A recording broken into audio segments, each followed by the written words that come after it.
Cinphomaniac is full of spoilers. If the movie's there in the title, we're probably gonna say everything that happens in it. So don't fucking listen if you don't want to know. With the new people who come in to study with me, I ask them to tell a little bit about their life and about their background, about their heritage. And it's very important because that's all we have. Whether it was good or bad or whatever it was, that's all we have to draw on, our life experience. And I used to think at one time that I had a very sad childhood. But now looking back, I'm really glad because it's what makes me what I am. And I accept what I am. To me, the great hope is just people who normally wouldn't make movies are going to be making them. And, suddenly one day some little fat girl in Ohio is going to be the new Mozart, and make a beautiful film with her little father's camera.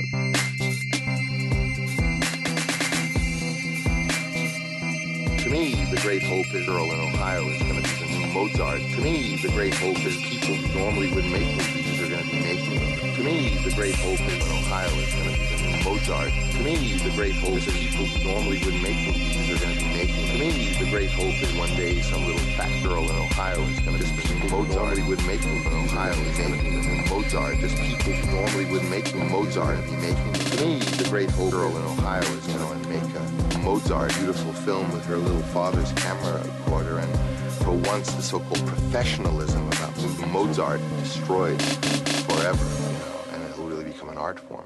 That's my opinion. I am coming to you from the now closed White Horse Bar in Pasadena. It's our shooting location for today. So it's pretty cool. It's such a pretty little place. I'm sad that it's not in business, but at least they're renting it out for shoots. So fun times. This is a last minute job for me too. Like they needed somebody who was able to bartend and somebody who was willing to do modeling for them too. So it was like, I guess look at that. Recommended me. She recommended me and they were like, oh, sure. This is the most fun I've been paid to make 2 cocktails very slowly on camera.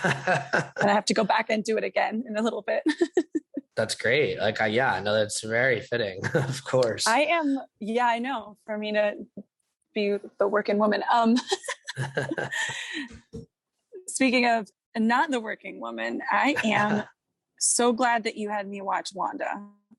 Oh, that makes me happy to hear because I'm so glad to be doing this episode. One of those where it's like I would never pick it for myself. No. But I think it is something I needed to watch for sure. Oh yeah. And I didn't make it required viewing because it's like, it's enough to just watch the film, but I highly recommend you also watch the documentary I Am Wanda, which is about Barbara Loden in like really the last year of her very short life, where it really gets into the fact that even as she was sick of cancer and knowing that she was near her end, she stayed so focused on her acting class. Like that was like what gave her all her like joy and intention. And it's, it gets into her whole life story. And we'll talk a little bit about that. I was actually literally right before we signed on just watching more of it because I haven't actually seen the whole thing, unfortunately. But it's really, really, it's really great viewing. And I imagine for someone like you, who's an actor, who's been in acting classes and, et cetera, it'll be a good watch for you. Yeah, for sure. This was, I really like the way it looked because it didn't look like it was trying to look like anything. You know what I mean? Yeah, no, I do know what you mean.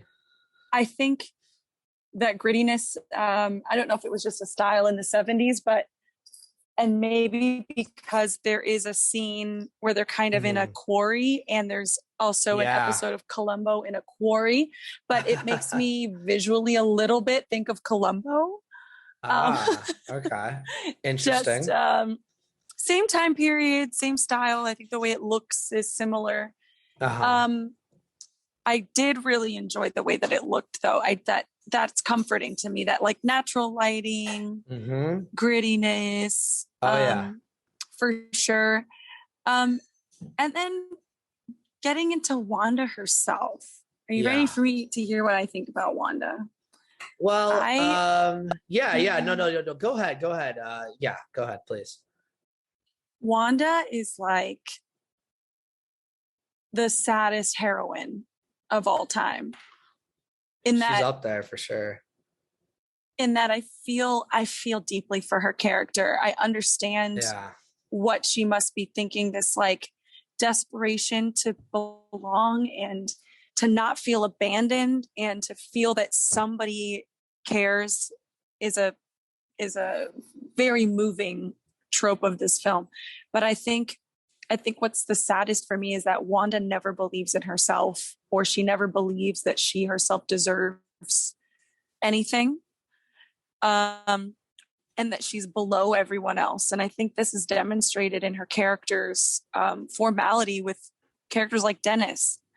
Why does she keep calling him Mr. Dennis? And he literally tells her, I don't care what your name is. She says, do you want to know what my name is, Mr. Dennis? And he's like, no. And yet she continues. So it's like he doesn't even respect her enough to learn her name. Yet she continues to call him Mr. Dennis and do his bidding. Yeah. And that's how we see how damaged she is mentally and emotionally. And the one chance that she really has to have a normal life, to have some normalcy, she turns away from that, possibly because it's all she's ever known is to not have stability. Right. Possibly because she doesn't think she deserves it. And I mean, she definitely gets the short end of the stick in this for me a couple of times. The fact that, she falls asleep and then gets robbed. Are you kidding me? Like robbed of the little bit that she has for one mistake of being comfortable enough to sleep and rest. I also thought it was fitting that the director is the lead. I think that there's not a better way to have done this. This is a lot of internal work. Oh, believe me. This was a lot of internal acting work for her. And I think if you know what you're doing, it's better to show it. It's better to communicate if you don't have to communicate it, maybe. But I mean, she's got this this little rain cloud that just follows her, and she's just searching for a way. She's searching for an umbrella. She's searching for a tree to stand under. And I think sometimes that tree is like that man where she has a one night stand with the guy and like he's leaving and she's like, just give me a minute. And she's just desperately trying to put on her clothes faster because she thinks that she's just not fast enough. And that's the reason he's leaving, because if I could just be faster, I can catch him and then he won't leave because I will have caught him. So Dana, no, this is everything you're saying is brilliant. I mean, I stand. I'm so glad that you made me watch this, because like I said, if you're gonna have me pick, I'm not gonna pick something like this. No, well, so I mean, I guess I'm assuming / I'm certain from your response that you had not heard of this movie before I brought it up to you, correct? I may have heard of it in passing, but not that I was like, oh, I know what that's about. Absolutely not. Well, it's and we're going to talk about it and why, but this is a movie that had for the longest time was rare and really underseen and overlooked, and not by certain scholars of feminist film or early American independent cinema. I'm sure we're quite aware of its existence and had seen it. But it was not a film that was easy to come by.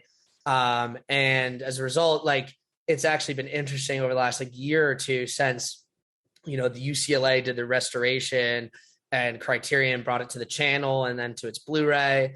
It's gotten much more of a significant like look at, and I'm really happy with that. That's how I discovered it, of course. And I want us to get, the reason I stopped you is just because you're getting into some of the details of the scenes. And the thing is, this movie, everything to my mind is about the details of every single scene and so forth. So I want us to really kind of get into all of that and kind of go step by step through it, because there's just so much to talk about. But before we just bring it back to Wanda, I just want to do a quick little bit of housekeeping for the podcast for our listeners. Housekeeping. So I got to the housekeeping. We last week released the Shang-Chi episode, which was quite the long one. I knew it was going to be. For the sheer breadth of things I wanted to talk about, in addition to those earlier asides on After Hours. And those who have been following our YouTube page, and if you have not, please find us there, Cinphomaniac on YouTube, and subscribe, like the videos, comment, etc. Because just to make us feel good. Just to make us feel for good. no other reason. No, but seriously, the content is really good because, so we obviously had this Shang-Chi episode, but I also released ahead of, like, the Shang-Chi episode went live on audio podcast services last week, before the weekend. And then earlier this week, before even finally finishing, because I had a lot of, I wanted to go deep on the Shang-Chi edit with the video, not using too much full motion video, but like, you'll see if you check it out, Dana, because I don't know if you've taken a look yet. I got like images, including like fake photoshopped images for the stuff that has not come out yet or seen official promotional material yet, of course. For all those Marvel movies, we went through the list. So that like there's a visual aid and it looks good. And when I really went deep was when, for the segment of that episode where we talked about After Hours, I went in, cut together like a nice little footage, and I actually posted that. People will see on the channel as a separate video just to talk about After Hours. It's what I'm calling our first official mini-sode, which I hope we do more of. Mini-sode. In this case, it was directly taken from the podcast, and we might do that in the future. But I also could see reasons for us to just set out to record like a 15-minute or less, or 20-minute or less, as we'll put the limit on, mini-sode for other films, where we're less trying to do spoilers and more just trying to do like a sort of general, like, here's why you should watch this movie. And that's kind of what the After Hours segment was. And it's good because with that kind of length, I can really go in deep onto the video editing part and make like a really cool YouTube video that hopefully I think is going to do well for us, because I do notice, like, I love doing our Marvel stuff, and it's funny because it's like that's like the most popular stuff on earth, so you expect it to get a lot of traction. It does fairly well, but like I'm actually noticing now that like what seems to drive a lot of traffic is when we really focus in on like a lesser known movie, because when people search for it, there's less total things to compete against, and people tend to find it. So one of our most popular episodes is actually the one we did on The Servant. And I was like, oh, okay, perfect. Because we have this little After Hours video. I'm going to be also releasing, I know I talked about this last time, our episode on Gloria. I don't know what's going to go up first. This one we're recording today about Wanda or Gloria, but either way, boom, boom, that's going to be back to back, which is actually a nice little symmetry between these female-led films with single woman name titles, Gloria, Wanda, so I'm excited about all that and excited for everyone to hear it.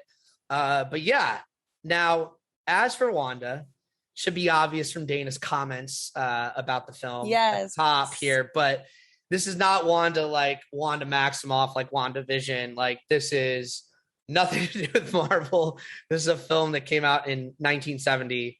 Well,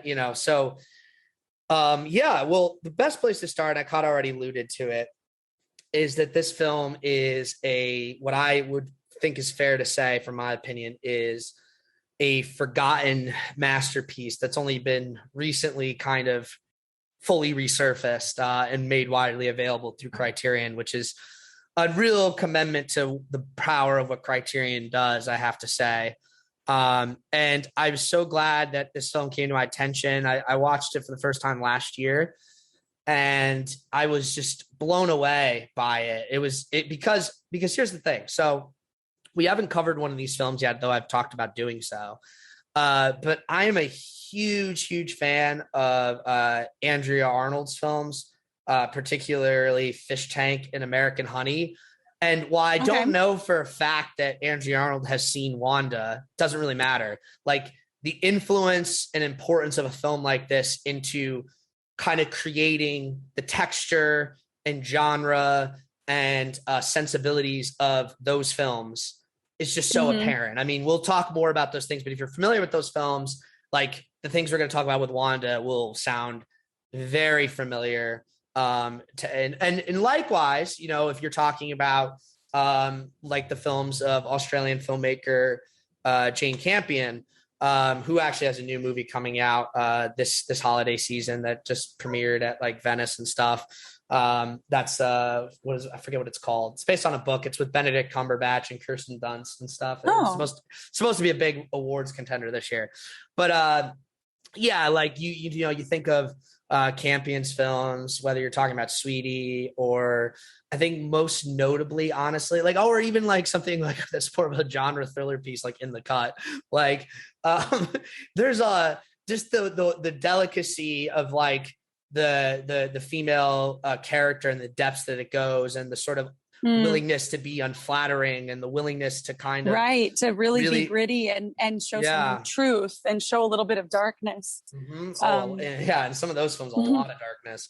But yeah, no. So I that's another obviously, and that's not to say that all female filmmakers are just inherently influenced by all other female filmmakers and they all work in the same subgenre. I think in the case of Arnold, especially, but also Campion, like there's a real connection there. And again, I've never read a quote that cited Wanda, but let's just, I assume at this point they've seen it.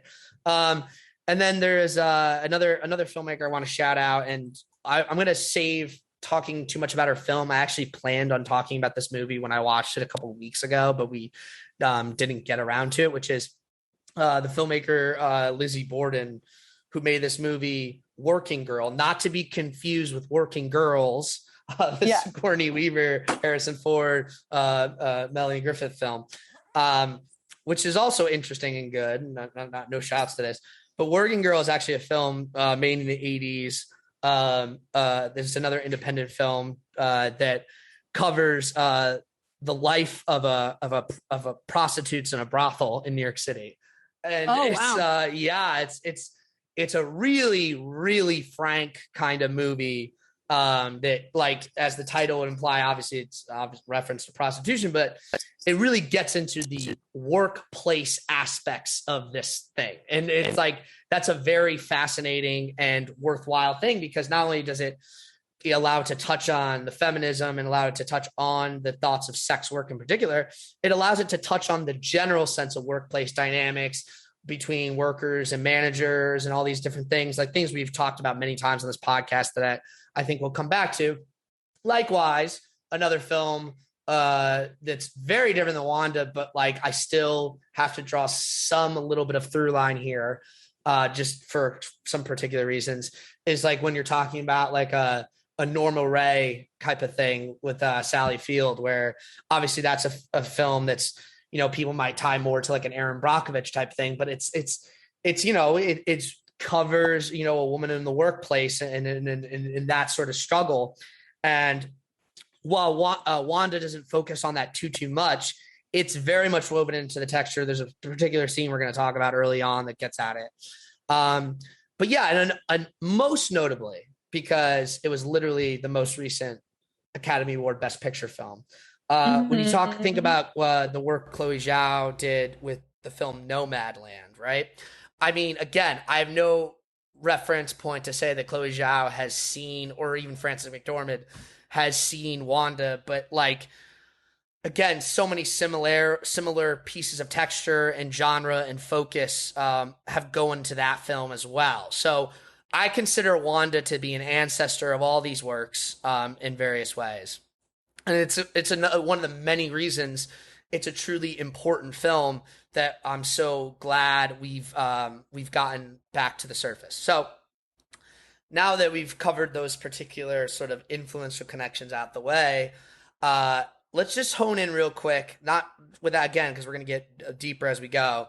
Um, some of the things you alluded to, and when you were talking about it, um, what I like kind of consider like the main three sort of key points that again tie into what I'm talking about, the influence to those other filmmakers, but also just are really on display in this film in a way that I'm not sure had been ever before this film. I doubt it. Um, which is because of the particular mode of production mainly.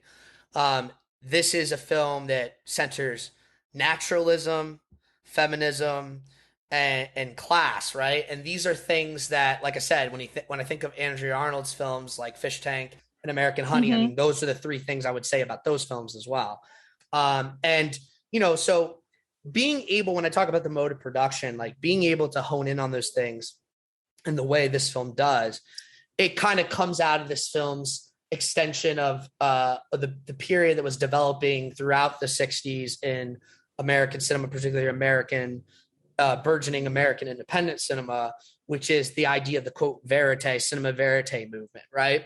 So this is the idea of, hey, we are going to put together a really small crew, make use of 16 millimeter handheld cameras, and like just shoot a film on the fly that it's like in some ways because of the mode of production, but also because of this very center of stylistic realism is indistinguishable from documentary, right? Right, it really and does even give even documentaries themselves became verite influenced, so that like basically verite itself is both documentary and narrative, but like the actual texture and mode of production is about the same either way. Right. Whether you're talking a Maisel Brothers documentary or you're talking a narrative film such as this, the mode of production is really kind of tied together there. And obviously this film makes use of a lot of actors that are not professional actors. They're just people that were actually living in Pennsylvania that Barbara Loden cast in the film.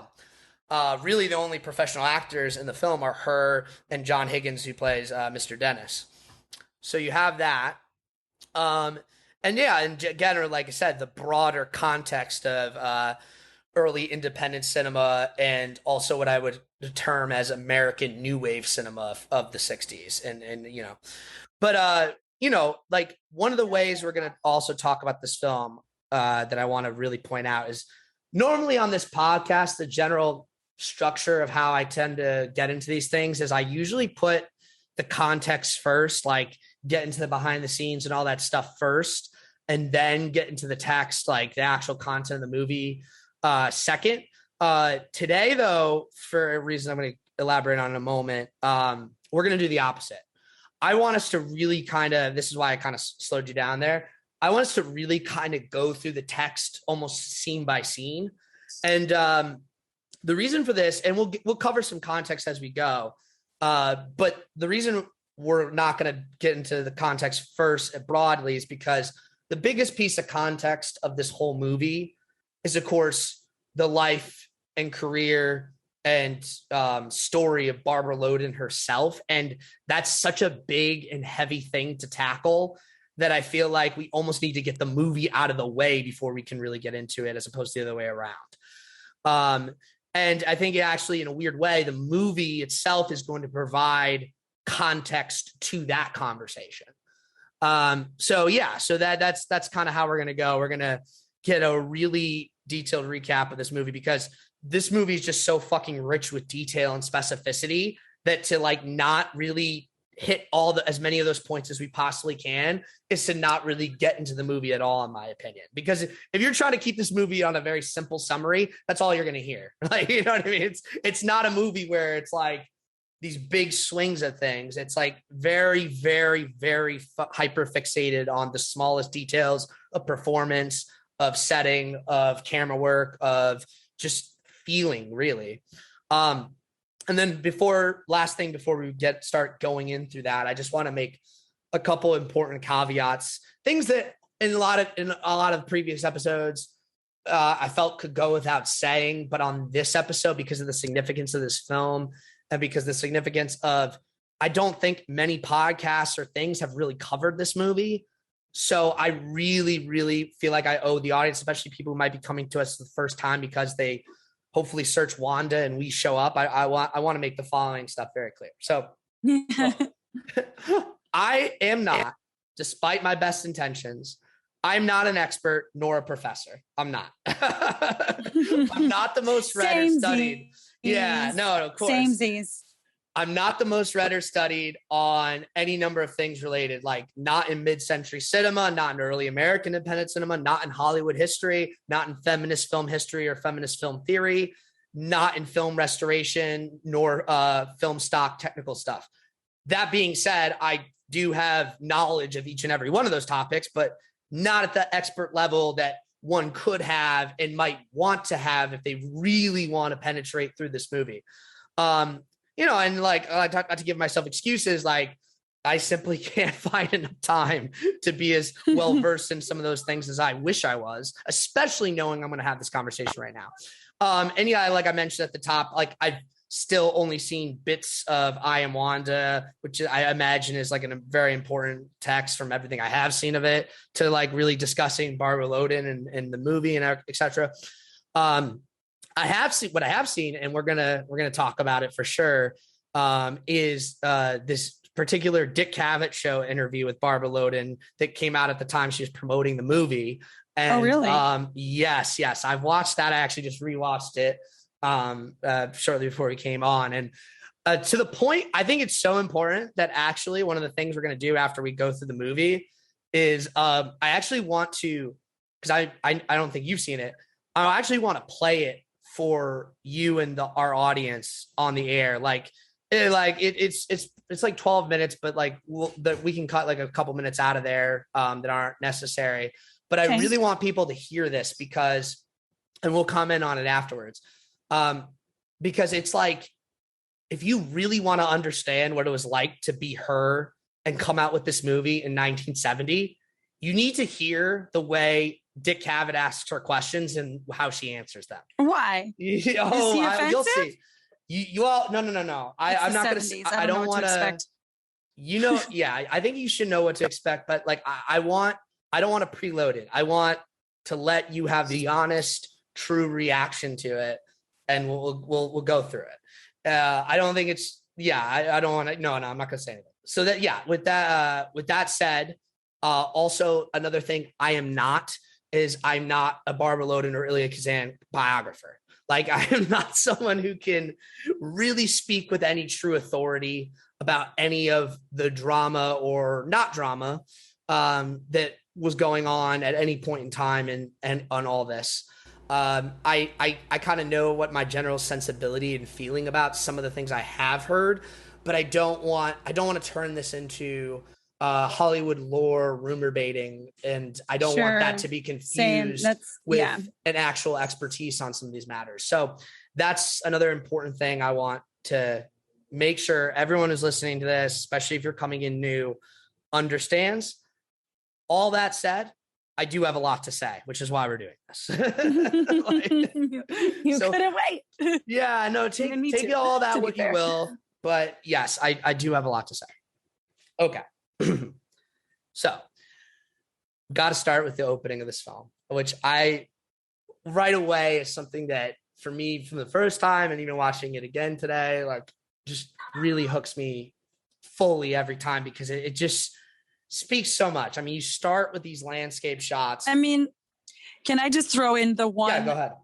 comparison that I'm going to make and say that like overall, this leaves me wanting to turn it over to you. Obviously, what you're about to give, but this was.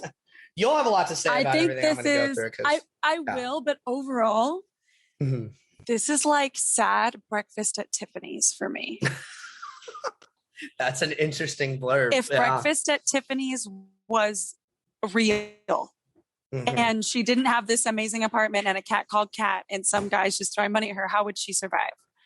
Right? That's actually a really, really interesting framing for this movie. Yeah, I like that a lot.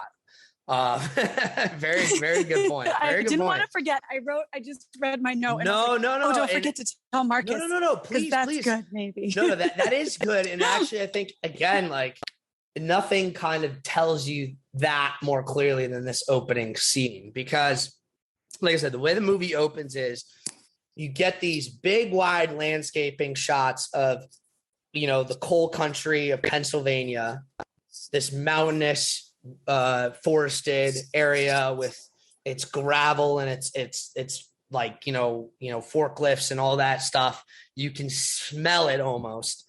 You can smell both the natural mist and dew, which smells good, and the hard industrial polluted air at the same time mixing together. And it's a set that I'm not from coal country, but we're going to talk about it. Like my general Northeastern origins do give me a lot of sensory context for some of this stuff. So you have those shots, and it's like notable because I don't know if any film had really ever been shot in these places before this movie. Not anyone I can think of.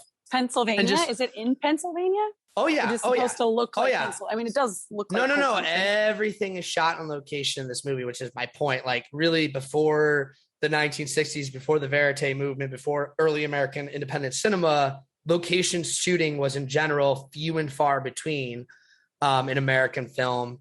And so anytime you see anything in this movie, like it's not totally unreasonable unless you're talking about New York, which obviously has its history, or LA, like it's not unusual to think that it might be the first time we're seeing it on film in a big way. So yeah, that's what you're getting here. I mean, I'm not counting old newsreels or documentaries, obviously.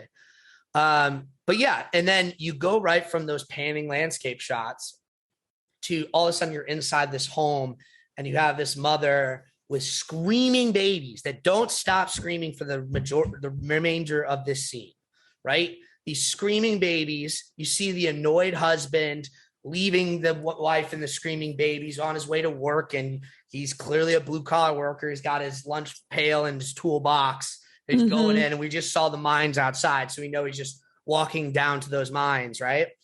For another day of brutal work, of course. And that dissonance between the home wife and the husband at work. And it's like, this is so fundamental to the society and understanding the frictions of this world, because men have this brutal existence at work and women have this brutal in its own sense, isolating life at home. And there's just no overlap. So when they come home, there's nothing. They don't live in the same world. And their senses of duty and responsibility, while codependent, are incongruous and unrelatable. And this is why this sort of unhappy, quote, marriage and existence is so thick, because they're both under tremendous amounts of pressure to provide, to support, to be who they're supposed to be under very difficult conditions where, and this, again, when we're talking, late 1960s, early 1970 world, it's certainly argued, depending on the context, a little more stable than it might be today, but it's already on the downtrend. I mean, we're going into this period of the downtrend where the working America is going to really fall apart. And these places in particular are going to be left behind as industrialization moves to a global kind of situation where these things are going to be shutting down. There's going to be less and less work, right? So you have that, but all that is just the prelude to pan over to reveal the sleeping woman on the couch, which adds a whole nother layer of the context of pissed off husband walking out and the screaming babies, because there's just an interloper on their couch, a half naked woman. I mean, that's the other thing. And we're going to talk about the nudity a lot in this movie, because it's actually important, because when Loden, Wanda, the character, gets up out of this couch and she's just in her bra. I mean, This is not something you like. By this point in 1970, there's been nudity on film, but like really for not more than like 2 or 3 years in American cinema. And it's like, whoa, okay. Like we are in the real world in a way we're not typically in movies, you know, in a world that this was a precursor to Clockwork Orange type stuff. Oh, right? I mean, well, you know, Clockwork Orange is such a non-reality. I know what you mean though. Well, in the sense like, that there's you're showing, because at the end of this film, there's an attempted rape. And she runs into the forest, and Clockwork Orange shows a rape and shows nudity. And I guess I would assume that would be allowed if it hadn't kind of been done a couple of times. Yeah, but like people wouldn't. Yeah, I want to talk about the sexual violence, particularly in this movie, because it is transgressive and not something you would have ever seen really in film. I mean, again, 1970. There's been specific films at this point in the late 60s that have depicted all these things. There's been rape in movies. There's been nudity in movies. There's been, but like these are like hyper recent phenomenon. And not only that, depending on which movie we're talking about, this is the distinction I'm making with something like A Clockwork Orange. And that movie only comes out like 2 or 3 years after this. This is grounding you, like I said, in this verite reality. And depending on your perspective, like if you're someone seeing this film in New York and LA, you might not have any real connection to this either, because, you know, your idea of like where the context in which you would see this is totally different than the naked working class context you're seeing it here. So either way, there's a sort of shock value. And I think, again, that's where, again, we get in this broader context of the way class impacts this film. It's like, it's one thing to see nudity. It's another thing to see the nudity of a poor person. Like there's something particular going on with that. Like, and I think I'm not going to try to like unpack that in this moment. I think I'm going to let the rest of the movie kind of speak to it as we go. Right. Okay. So, and yeah, most importantly, like she just like, you can tell by the way she gets up, she's like, she's hungover. like, so this is a hungover, half naked woman. Again, the idea of even seeing a woman be drunk and hungover in this kind of way is another form of transgression, potentially even greater than the nudity. So this movie is putting its thumb right down and saying, this is a movie that's got a transgressive level of realism to it in a way that's going to be shocking to you in 1970, and a way that's going to be shocking to you in today's sense, that just because, not because of like, we haven't seen it all now, but more because it's like, you really are not, almost the reverse. You're not used to seeing it in this world at this time, in this sort of sense. Like you are so far removed from any sense of that Hollywood safety, if you will, as you might imagine. Yeah. And something I just want to jump in and add really quickly is I think that from an actor's perspective, she really dove into the physicality of this role. Oh, big time.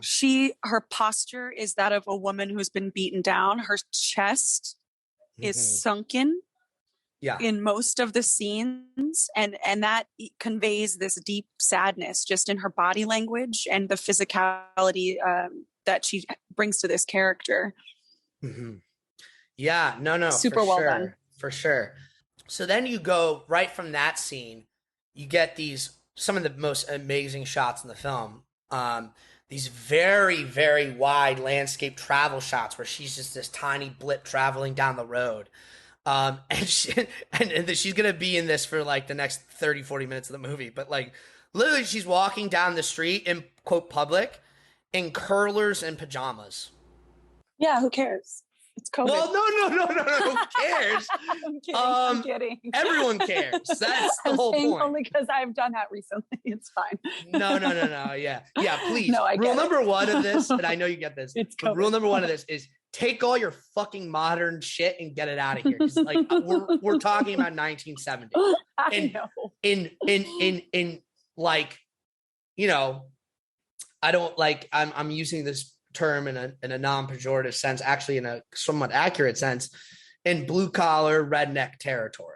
And like this is not, let's be very clear about it. In a world, you know, dominated by like Quakers and you know, there's a lot going on here.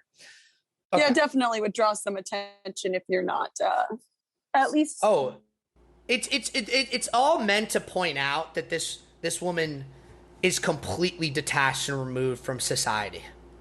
Right. Right. Yeah. And again, when you see her in these big wide landscape shots, her sort of tiny existence, it just like really kind of comes clear, you know? Yeah. So as she's walking down, we move from those wide shots to, we see this scene, and it's a very interesting scene. Again, this is the scene where most, resembles something like a Nomad Land to me. Is she like meets up with this friend, this like junker, this old guy, and she's just like asking him for money. So she's asking a guy who's literally a junker, clearly has no money of his own for money because I don't have enough, but if I had more, I'd give you more. Yeah. And it's a scene with like, this. Well, it seems like she's asking someone who's almost worse off than she is, asking him for help, Yeah, no, completely. Not worse off, but just he's not in a predicament to be helping a lot of people. And that's who she's asking. Exactly. It's like, it's notable in that way, but like, that's what I'm saying. It's like the presumption that you have to assume is that these people have interacted before. They're kind of like friends of a feather, like of people who are constantly in the state of crisis, who have no choice but to rely on each other to a certain extent. And so she's asking for his favor today, but maybe he asked for her favor on another day, and etc. Right. Exactly. Right. So you really get that kind of sense.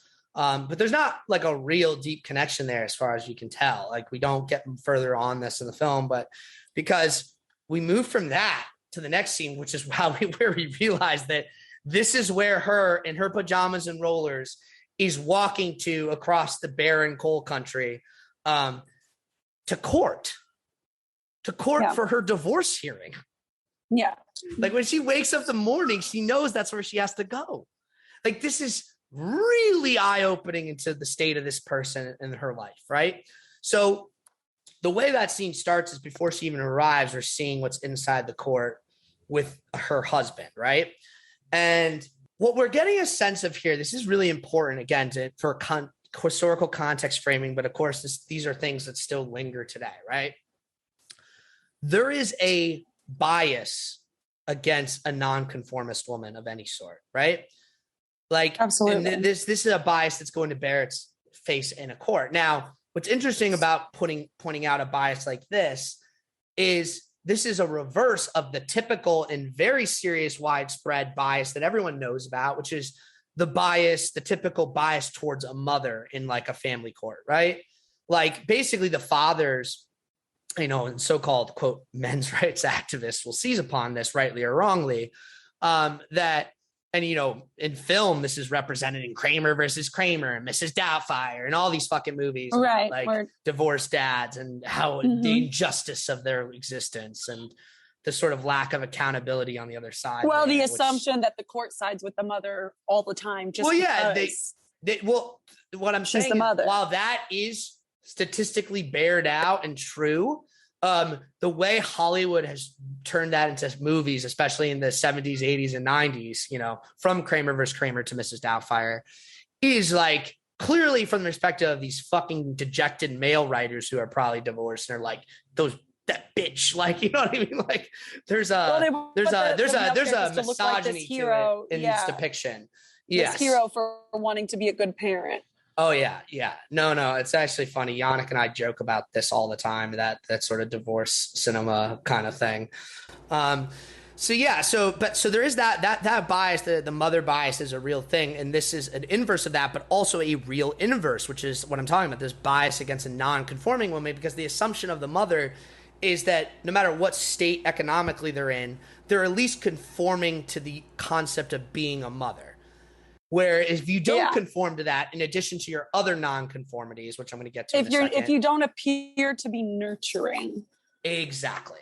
To look like you're a nurturing, caring, whatever. And to be fair, there are many mothers that I know of, friends of mine, not particularly my own, that are hard women that have raised some badass bitches. You know what I mean? Like, it's not that my mom is Are you too meaning soft, that in but she's a definitely positive sense? soft. I mean it in or- a positive sense, for sure. Where Okay. sometimes you need a strong leader, and it might not be your father. So in some instances might benefit the child to have a really strong disciplinarian mother. You never know. So who is the judge to say, like, you seem like a disciplinarian versus a nurturer, so I don't think you deserve your children because I don't like your vibes. Well, see, but no, okay, so that's an interesting point and definitely a thing, but I actually really don't think the bias is against disciplinarian. Like, the bias is just women that come across as non-conforming, for sure.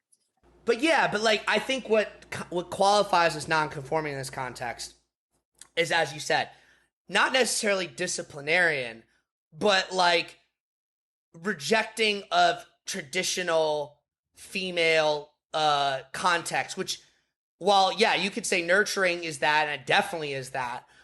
Disciplinarian, I don't think, is mutually exclusive with it. So in other words, like, you could be a quote nurturing disciplinarian in the eyes of like this sort of bias, but what you can't be is essentially more akin, this is where it really comes into focus, you can't be serving the kind of thing that the court rails against in a male, which is, but ironically is, because it's a male, much more accepting of, which is what I call the drunk male bum acceptance, right? So this criticism of Wanda is reverse of that, because typically in the context of traditional society and how it might be bared out in a family court, especially in mid-century America, is like, the woman, she doesn't have to be perfect. We're going to be biased against her. We're going to be biased in her favor, and we're going to be biased against the male. But, and this is a big but, our bias against the male is still within a wide range of room for an assumption or an acceptance of a traditional male role, even though it's a negative male role. And that male role is the role of the drunk or the bum or the person who, you know, is troubled and maybe even depressed, even though they would never call it that back then, right? Because, and the reason for this is simple. It's like, well, not the reason for it, but like the consequence of this simple is that men have a freedom that's not afforded to women, a freedom to be troubled, to be drunk, to be depressed, right? And that's not at all afforded to women. So if you're a woman who qualifies as those things, the way a judge in a family court at that time especially is going to look at you is like, I don't get you, because you cannot be those things and be the mother that I'm normally biased in favor of, because those things are male roles. They're allowed to have that freedom. You are not.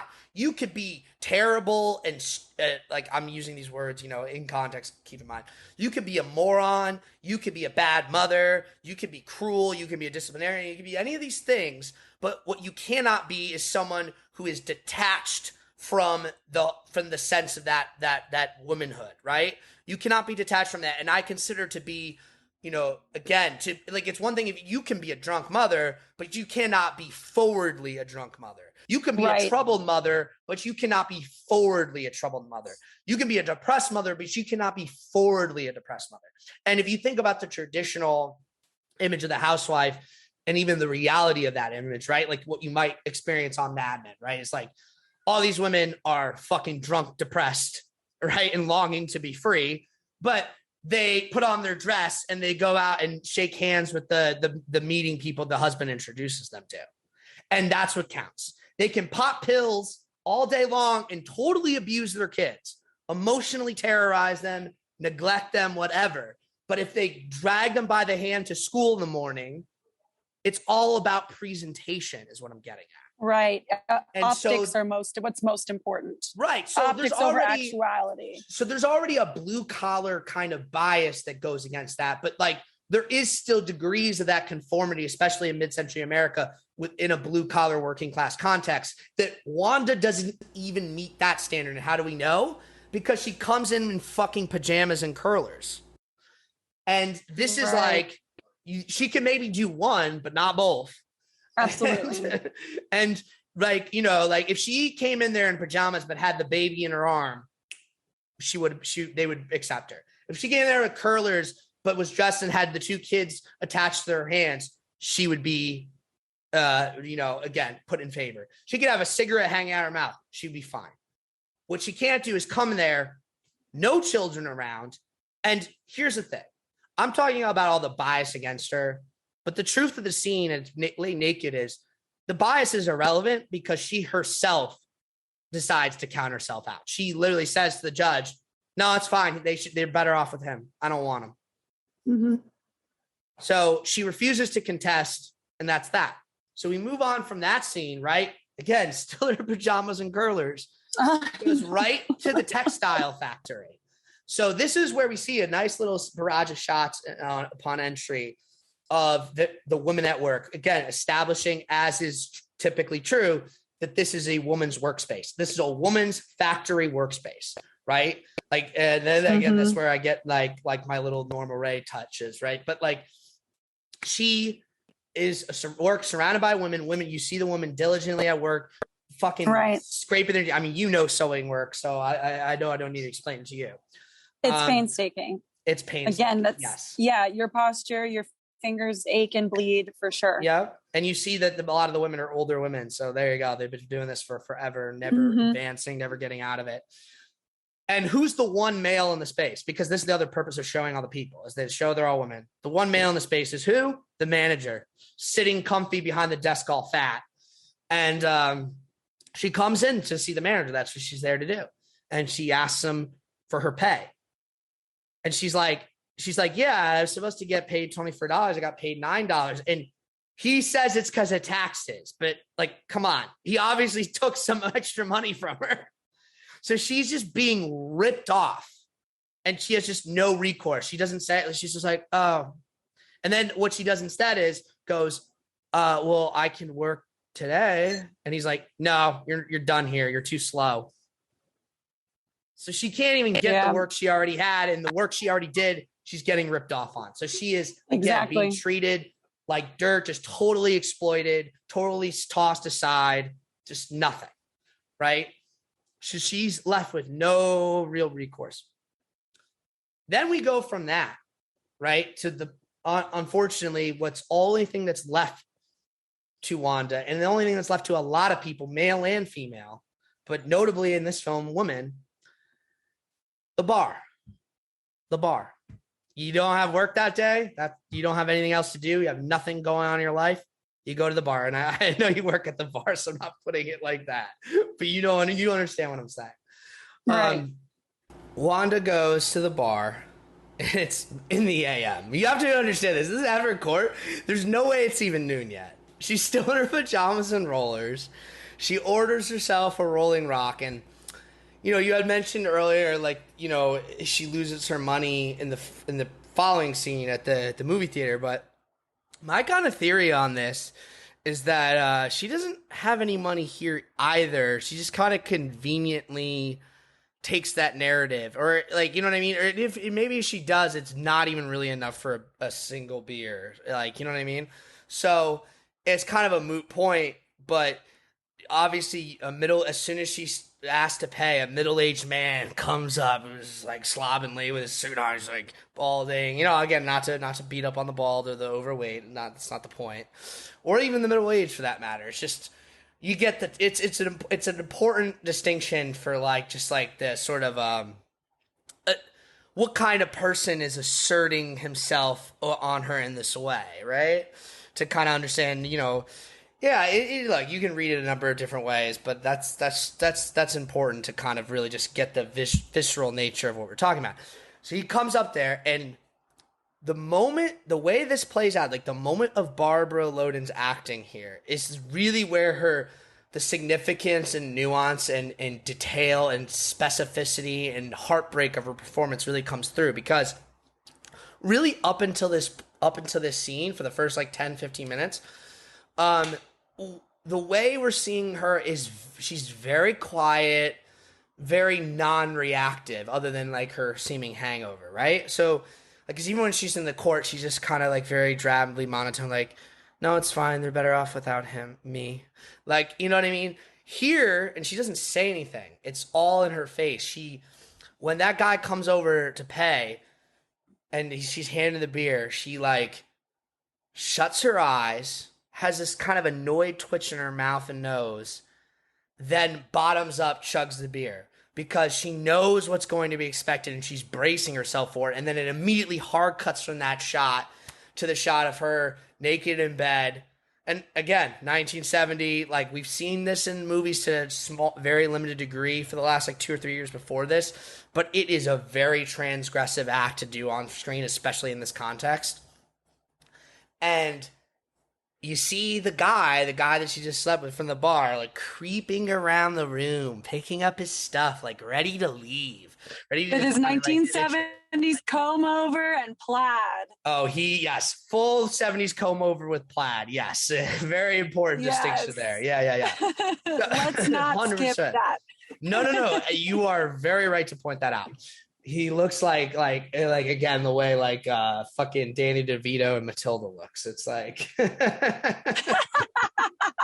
which is Danny, which is very, other than like actually in the original doll book, the character's described as being long and slender, but otherwise like perfectly describes the character as even originally conceived of in that book with the Quentin Blake sketches too, just like the plaid and anyway. Yeah, so it's like he's trying to escape this motel because he's like, he might be married, whatever. He's just like, I got to ditch this girl because he knows. Maybe because he's done this before, picked up girls like Wanda before, maybe just out of just sheer cowardliness that's like almost a universal. He knows like, I don't want this girl getting any other ideas or clinging on to me. And Wanda, being very practiced at this, is a light sleeper who immediately like realizes this guy's picking up and leaving. At the very least, she needs a ride back into her part of town or to get to her next sort of destination. But I think this is important because it sets up the whole real premise of this movie, which we don't get to just yet. That what Wanda's looking for, like obviously she rejected her husband, she rejected her family life, but that doesn't mean she's some independent person. Far from it. She's looking for like someone to provide for her, but just not as a husband, as a sort of more like take it or leave it short-term partner. That's like what she's used to. Essentially, she's used to a more sort of one-sided kind of strange symbiotic relationship than a marriage typically is, even to like someone who's like, you know, it hasn't more of an expectation, like that you'll raise children or that you'll think about people other than yourself or whatever. So it's a kind of an important sort of framing of what's to come. Then she goes to this department store and we see her looking in the windows at the dresses and jackets, the very austere, like 60s, like early 70s, really more 60s style, because it's like, you know, it's for older women, more classy women, of like the dresses and the fur coats and the this and the that on the mannequins, right? And she just looks at it and like the expression, again, the beauty of like the subtleties of her expressions, right? When she's looking at this, like she's just kind of like, there's a pity to it, like a mournful pity. Like she's kind of like looking at, she's looking down on these dresses. She's not looking at them with envy. She's like, what the fuck is wrong with all these other women that they actually even want this? Like, this is just, but there's like a sadness too, because she's like, that's what I mean about the mournfulness. She's kind of like, you can tell she might like, I remember when I was actually thought that I was going to get this stuff. What an idiot I was, you know? Like, I don't have any use for it now. It has no use for me either, more importantly. So then we get to her in the cinema asleep. And I would just note this scene because it reminds me of a scene that would come much later in my favorite film ever, The Master, where Freddie Quell falls asleep in the theater. And it's actually this quick little trick editing where it's like a dream sequence where he imagines the Master calling him. And actually, first time I saw that movie, I did not understand that. I thought he really was getting called by him. Open in interpretation to some degree, but yeah. Just falling asleep in a movie theater in a movie is always an interesting thing. It's been done a few times, and I like it here. Obviously, it serves the character. It's like you go to a movie theater to find a quiet, dark place to sleep off your hangover in public because you can't go home, right? It's just very practical. Of course, when she wakes up, the sweep-earing boy like gives her wallet, and she like looks through it, like clearly thinking, I don't even think she's checking it to check it. I think because the way the sweeping boy's lingering around, it's like he's like, you can give me a tip for finding your wallet, and then she realizes the wallet's empty. Which again I think speaks to what I meant when I said like I don't know about her suggestion later, because she later suggests to Mr. Dennis that someone stole our money in the theater, and I'm kind of like, did they? I don't know. We'll see. Maybe the fucking plaid jacket guy took it. Who knows? Yeah. I don't think he would need her change, but you never know. So then she arrives at the bar at closing, right? And well, it's maybe not really closing, but we don't know that yet. Like she walks in and there's just one guy in there. The guy we'll later know as Mr. Dennis. And I really like the way the scene plays out when like given in context what you know and don't know, right? But like what you've even established so far about the character of Wanda. So Wanda like bursts in. The guy's like, hey, you can't be in here, we're closed. She just runs, sorry. She just like runs to the bathroom, right? She immediately starts washing up her face. You got to think like, why is she doing this? And it's like, well, if you've been watching the movie so far, it's probably obvious to you and obvious in the same way it's obvious to her. She knows what she's going there to do, or so she thinks. Like, I'm going to go. I need some drinks. I'll get the guy there to buy me drinks and I'll sleep with them. And then maybe he'll protect me or something. I don't know. Right? This is her pattern. This is what she does. Keep her company. Yeah. Keep her company. Safe for the night. Yeah, exactly. So she knows what she's doing. So she knows, even though she's still running around in her pajamas like a psycho, like she's got to at least brush some water on her face or something. And this is the moment too, most notably, where the movie shifts from a single point of view story to a dual point of view story. Again, the second point of view is limited, but we start to get things from Mr. Dennis's point of view from here on out. And in that moment where we shift to his point of view, it's like we cut out from the bathroom and cut to him staying by the bar. Again, we don't really know what's going on yet, but we notice that he seems anxious. So I think it's interesting, again, in context, the reason you might think he's anxious watching this is like, oh, because he knows what he's going to do. He knows he's alone with her, and so we think, right? Then the camera reveals the body on the ground, and we're like, oh, he's anxious for a wholly different reason. Not that the rest of it's not a factor in his mind, but it's because he's like, I'm trying to rob this place. I got a guy tied up on the ground. I don't want to get caught, right? And he's wondering like what threat this lady poses to him, if any, because she clearly didn't notice yet. And when Wanda comes back out, again, to your point, she's like, oh, my money was stolen at the theater. And I like, as I already pointed out, I'm like, are we sure about that? Anyway, this is where we got to talk about Mr. Dennis a little bit, just even broadly before we get back into things. Like, he's a thief, and he just the way he's just played with just such brilliant assholishness by John Higgins is like, it's just so perfect. It's like he's really like maybe my favorite asshole ever.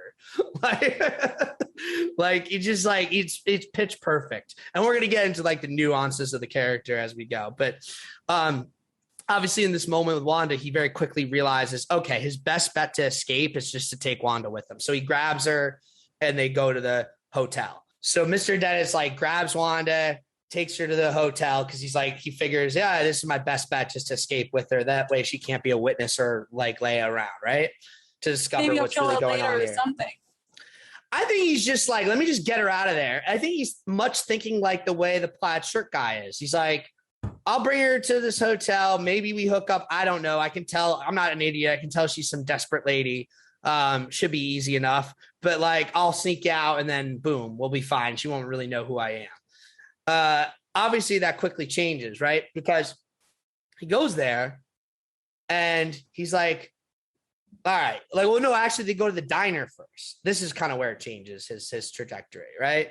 So you go to the diner, now he's feeding Wanda, and like, it's like, he's already being a dick to her. Cause like, this is just his nature, right? Like he's like, and, it's interesting though, because at the same time that we're getting introduced to his assholishness, we're now seeing a totally new side of Wanda that we haven't seen in the story up until this point, but it's going to be something, obviously, that's going to be sticking around for most of the rest of the movie, which is this softer, more excited, more forwardly childish side of Wanda. again, it places something that I really understand in a character like this.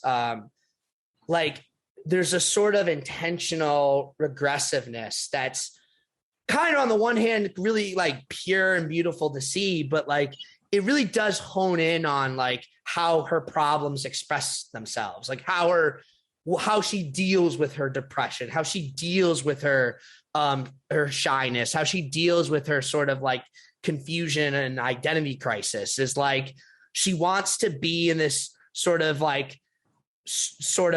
pairing where she can kind of be gleeful and childish, but ultimately subservient. Again, not in the way of the wife, not in the way of the caregiver, not in the way of the mother, but in the way of kind of like the way a sort of I mean, this is where it gets very frank, and who knows what Wanda's exact backstory is with regards to this. It wouldn't surprise me.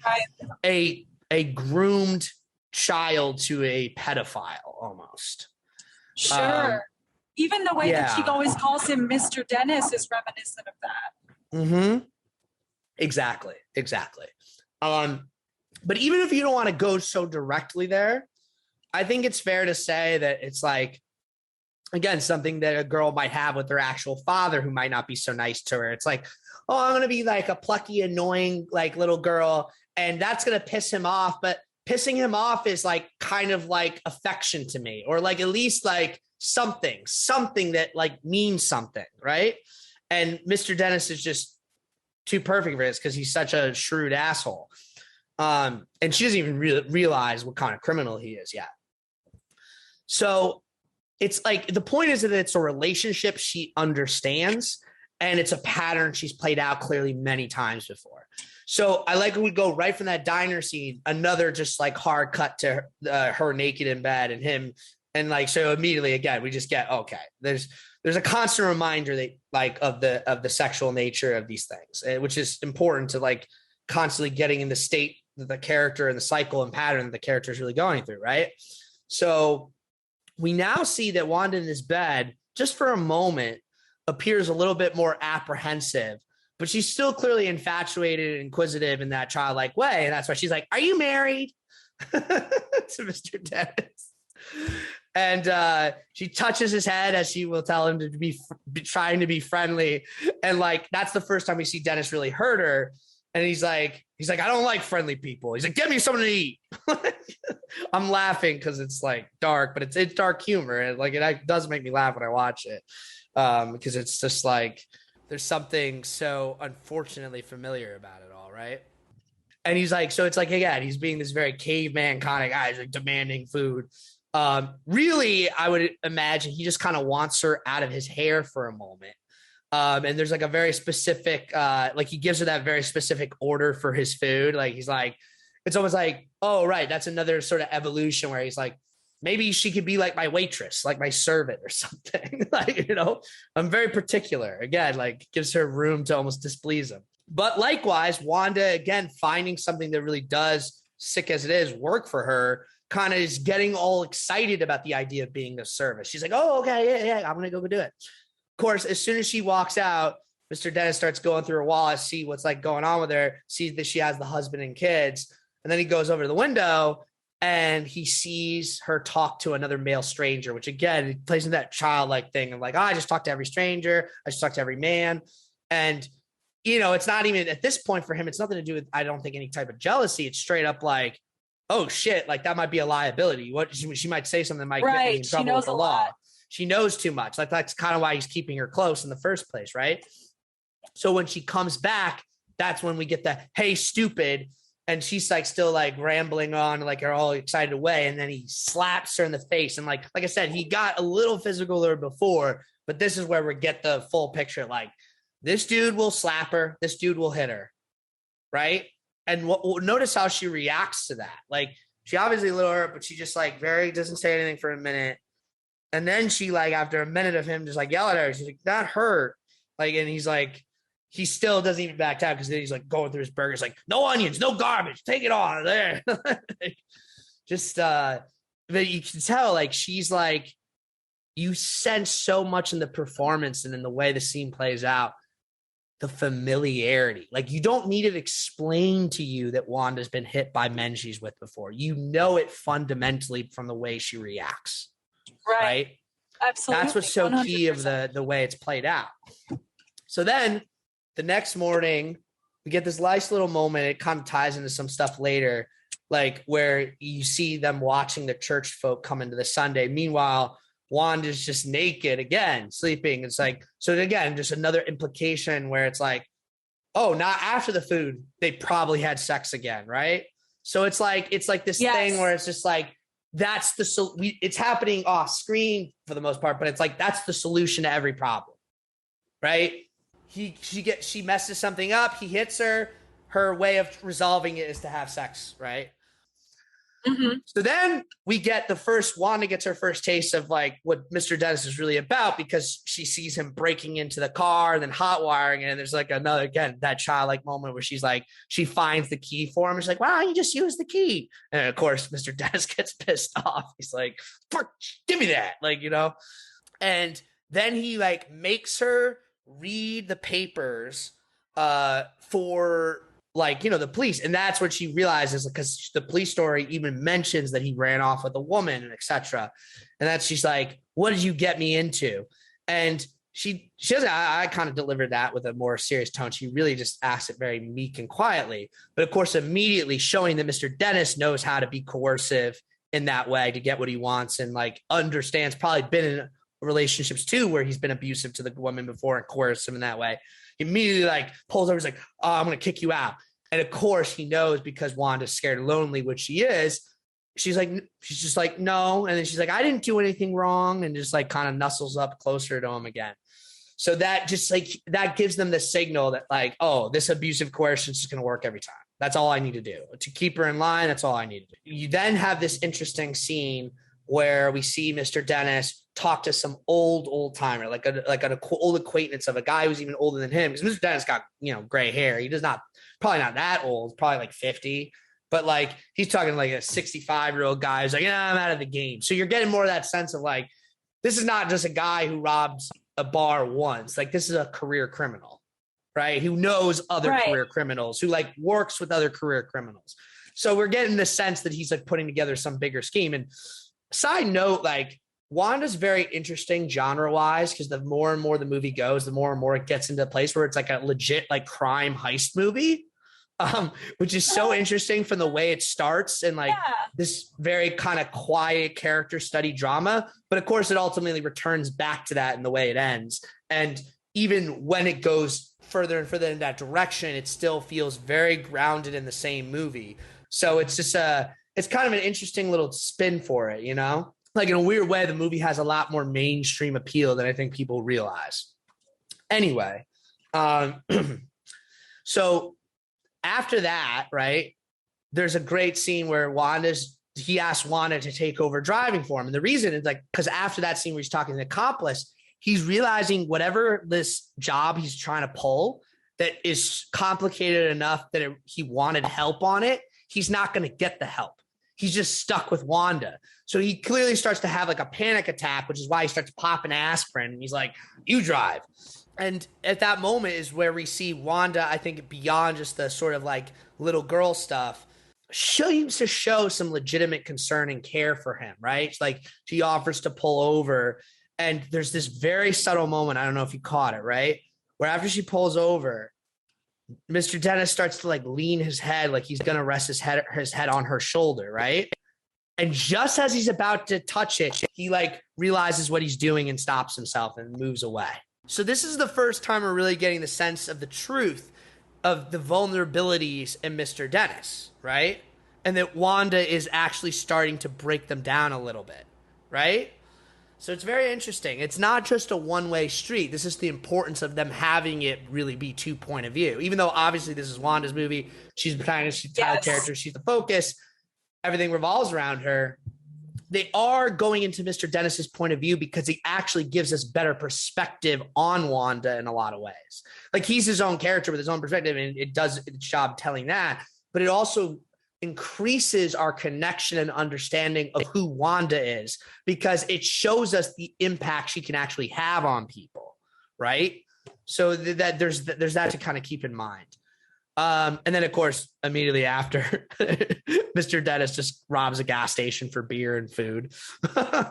Like the casualness to which they have these constant breaking-ins and stealing everything. Like he literally pays for nothing. He just like steals it. He's like, well, that's a testament to how long he's been a career criminal, I think. Yeah. So then, he robs the gas station.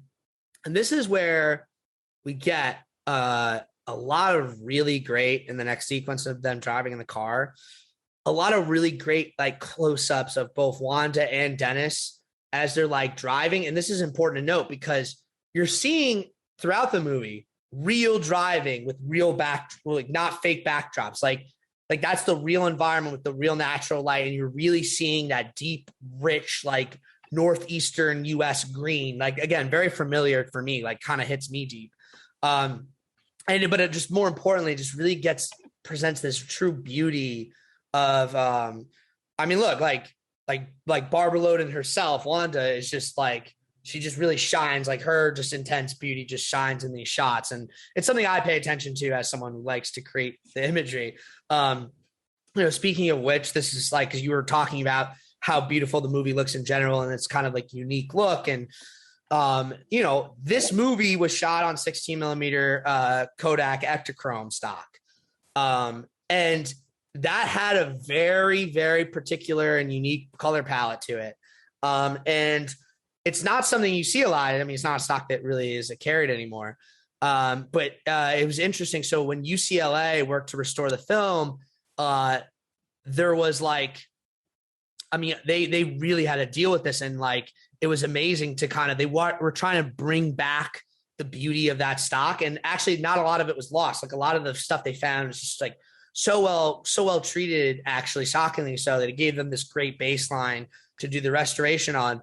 And an interesting little note, though, you might have noticed the film frame was 1:3:3, like the Academy box 4:3 ratio. What's interesting about that, was like that was something they added in the in the restoration process because. Oh, really? It's unclear from I couldn't figure this out what the original exposition actually was. I assume it was 1:6:6, but what they discovered was they kind of shot it as if they were trying to frame for both 1:6:6 and 1:3:3. And they were, I think, going to keep it 1:6:6 because, again, like the frame might have been a little bit better / like more the intention, presumably, and might have even been the way it was exhibited. But in order to get the restoration as good as possible, what they realized was like, we can get a more consistent frame with less weird shaking and stuff if we expand to 1:3:3. And personally, like looking at some of the shots, I'm like, no, it's framed perfectly for this. So I think they made the right choice, but that's an interesting little conundrum there because preserving the original aspect ratio, or certainly the director's intent with that, is like paramount to me. So, that battle was won a long time ago in film presentation. So it's interesting. It's interesting that they had to make that compromise, but my point is, it doesn't feel like a compromise. It feels like the correct form. And I know Criterion and, like UCLA's film department take those things very seriously. So I'm sure the decision was not made lightly. Obviously, it wasn't as simple as just going to Barbara Loden and asking her because she's no longer with us. That's the main thing. Yeah, that's the main reason. Otherwise, she would have been involved and been able to speak directly to the intention. Anyway, the next scene is really like, I don't know if it's my number one favorite scene, but it's definitely top like 2 or 3. Is the scene where after they get the food, they're eating their stolen fast food, like they're sitting on top of that car, and that's that scene, and they're in that open field at sunset. Right. So you get that magic hour lighting, and the conversation here is really interesting because this is where Mr. Dennis really starts to clearly take more direct interest in Wanda. And you can tell by what he's saying that he's starting to like contemplate more of a legitimate future with her. So he starts like, again, he's still such an asshole. He can only communicate in the most asshole-ish, degrading of ways. But when he goes there, goes, why don't you do something about your hair? It looks terrible. But like, the point is, he's like thinking about her hair. He's like, I want you to look nice. Like, I want to do something for you. But he can't just communicate that in normal ways and be like, it looks terrible.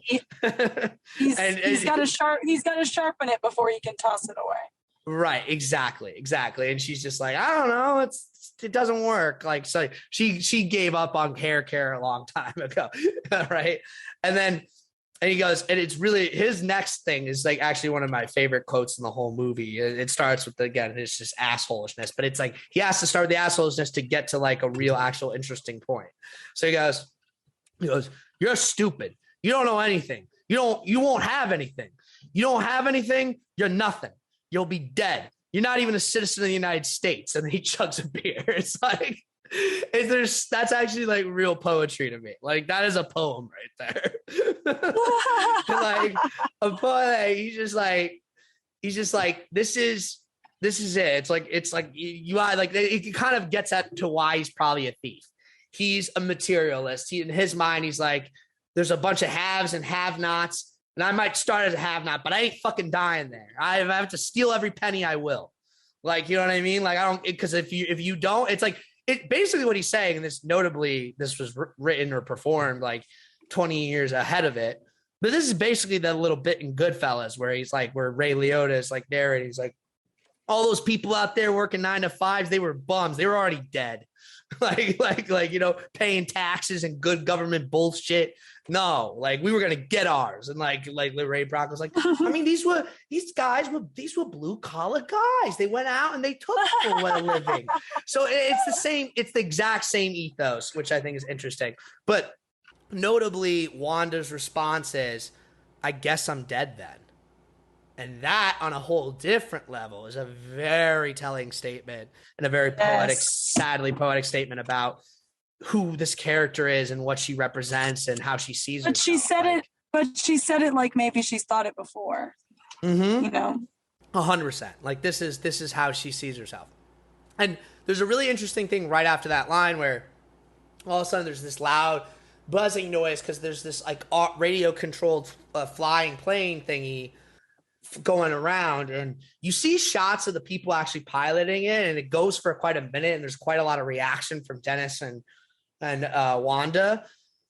But something about it makes me think, maybe it's just the verite nature, but like something about it makes me think that was an unplanned thing that happened in the scene, and then they just kind of carried it forward. You know what I mean? Like, all of a sudden that little plane thing, and like, so when he's like actually reacting to it, when John Higgins is actually reacting to it, he's like, what the hell? But they just carried it forward, and it ends up being that beautiful moment. It reminds me again, almost like a Terrence Malick thing of like the sundown and the plains, and just like that sort of like looking to the sky, looking to the heavens type of thing. But also that scene ends with just Dennis just wildly drunk, and it's actually Wanda who has to be like, hey, come on, we gotta go. I'm getting cold out here, you know. Then we cut to this sometime the next morning, and it's again another way the film kind of plays with expectations. Actually, again, shows like the really good scene work and character work they do, because you see Dennis and he's all anxious. He's standing outside a Woolworth's department store. So obviously your mindset, when we know about him, that you think he's gonna rob it. You think he's just like getting anxious, like planning on robbing the store, right? Right. Until we see Wanda come out in all new clothes and a hat, because earlier in that earlier scene, he's like, you should wear a hat, like because of her hair thing. He was like, we'll wear a hat. So he's like coming out in clothes, and she looks cool, but you know, of course, Mr. Dennis, like on the one hand, just being an asshole, but I think actually sincerely like expressing something that's like not sitting right with him about this. He's like, I thought I told you to get a dress. And then like literally shows him throwing the pants he bought out the window. He's like, no slacks. When you're with me, no slacks. And it's like, it's funny because you get that line. And I guess what I'm saying about it, like what his demand is, like, he's now projecting all of his desires of like having a real wife or female partner, someone, a love interest. Yeah. So he's like, well, like, he still doesn't quite trust her as a partner in crime, though obviously being with him means you have to be both, like Bonnie and Clyde, right? But he's like really projecting his fantasy. These are like the budget Bonnie and Clyde. They're the budget Bonnie and Clyde.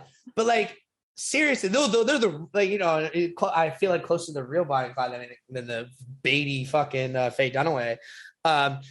But I would say what's interesting here again, like I mean, is like he's projecting his desires for a feminine partner onto her, and that's why he cares about the dress. He's not just bullying her to bully her. He's like, no, I need this from you. Like, have you ever seen the movie Buffalo 66? Are you familiar with this? 66. Vincent Gallo, no, I don't Christina think so. Ricci. So actually, I hadn't thought about it until literally I just said it. But there's definitely a through line between that movie and this movie. Because Buffalo 66, the basic premise is Vincent Gallo plays like a petty criminal guy who kidnaps a girl so that he can bring them to meet his parents in Buffalo and pretend to be his girlfriend. So it's a very twisted movie, but it's one of my favorites. It's actually weirdly was like for years my dad's favorite movie because he grew up in Buffalo and he always felt like growing up like, sorry, Dad. He always felt like his parents. Because I actually think my parents listen to this now. His parents like just didn't give him approval, so it was like I could see him in his head thinking like, oh, you know, things worked out for me, but like I could have gone down the path of this guy being like, oh yeah, you think I'm cursed? Well, look at my girlfriend. Look how well I'm doing. I got a Cadillac. Like, you know, it's very fitting. And all his parents care about is the Buffalo Bills. They're like, oh, well, you know, we don't like Danny because when he was born, OJ threw interception when we lost the Super Bowl. Like, well, there you go. Mm-hmm. That's a good reason. Dude, it's a very good reason. Anyway, yeah, it's a very kind of dry humor, black comedy kind of movie. But yeah, my point is that sort of like dynamic between Mr. Dennis and Wanda is not dissimilar. But yeah, he's projecting all this stuff onto her. So he's like, no slacks. When you're with me, no slacks. And right as that line's delivered, we get what I consider to be probably the most famous, but definitely certainly the most gorgeous shot in the whole film of Wanda turning her head over her shoulder, wearing that hat.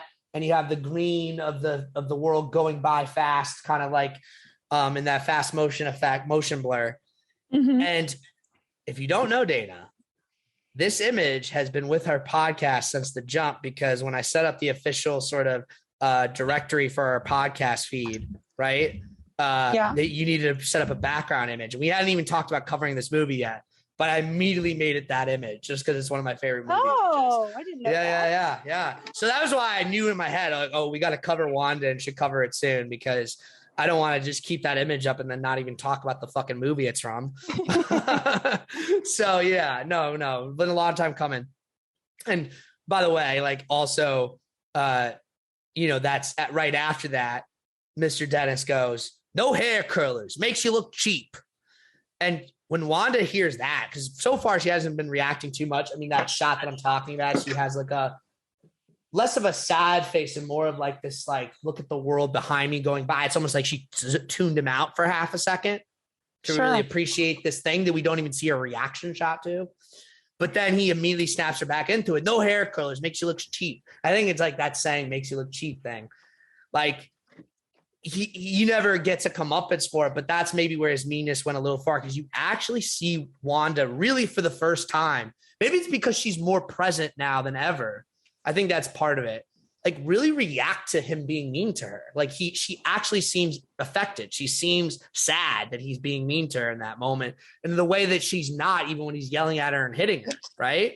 Because she's kind of like almost like a little bit more mature in that moment in a way she hasn't been so far. Well, it's like she's you know, it's like she's barriered herself against the physical abuse, but she's maybe starting to allow his words to carry some weight. And now this is like, that's emotional. Exactly. abuse. His words carry weight in a way they hadn't yet, because she's kind of moving out of what she thought she was doing, which is, like I said, this take it or leave it transitory partner thing that you latch onto for a few nights to get by, but then you kind of just move on because you're trying to avoid actual emotions and attachments, to where now there's that attachment kind of starting to build, and it's starting to remove itself even from that sort of like, again, creepy, like, you know, pet pedo kind of grooming thing, and into something where it's a little bit more even-handed, even though she's still always getting the short end of the straw.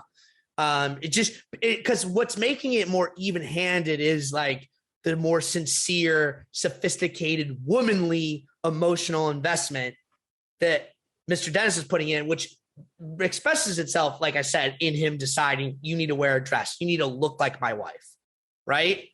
Like that's kind of the thing. So, again, conversely, immediately in the next scene, Wanda puts on her pair of heels and she's like, now she's enjoying feeling more womanly and feminine. And it's funny because at the same time that starts to, again, agitate the feelings in Mr. Dennis, where for the first time, compared to like, say, the earlier scene where I was talking about, he sees her talking to the guy and he's more worried about like him getting away. He actually starts to feel possessive and jealous with no further prompting. And he finally asks her about the pictures he saw. So he's like, he now starts to think and contemplate about a potential future with her. So he's like, what happened to your husband? Right.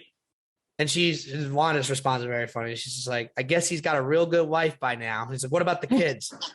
She's like, well, they're with him, better off with him. I'm just no good. And yeah, I mean, when she says I'm just no good, it's like obviously sad, but like she just doesn't even flinch. She's like, I'm just no good. She's had it beaten into her.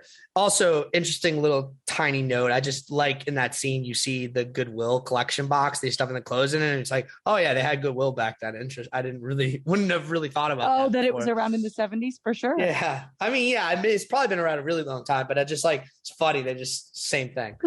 Some things don't change. But yeah, like she's like, Mr. Dennis, where are we going? And he's like, no questions. When you're with me, no questions. Like I keep quoting his lines because like just like they follow the same pattern every time. Just like, don't talk, don't think, just do what I tell you. It's like, come over here. He's like, and actually that scene is where he gets more intimate with her in a more forward way too. Because as he says, he's like, come over here. She swaddles up closer to him in the car, and then he like puts his hand between her legs and stuff.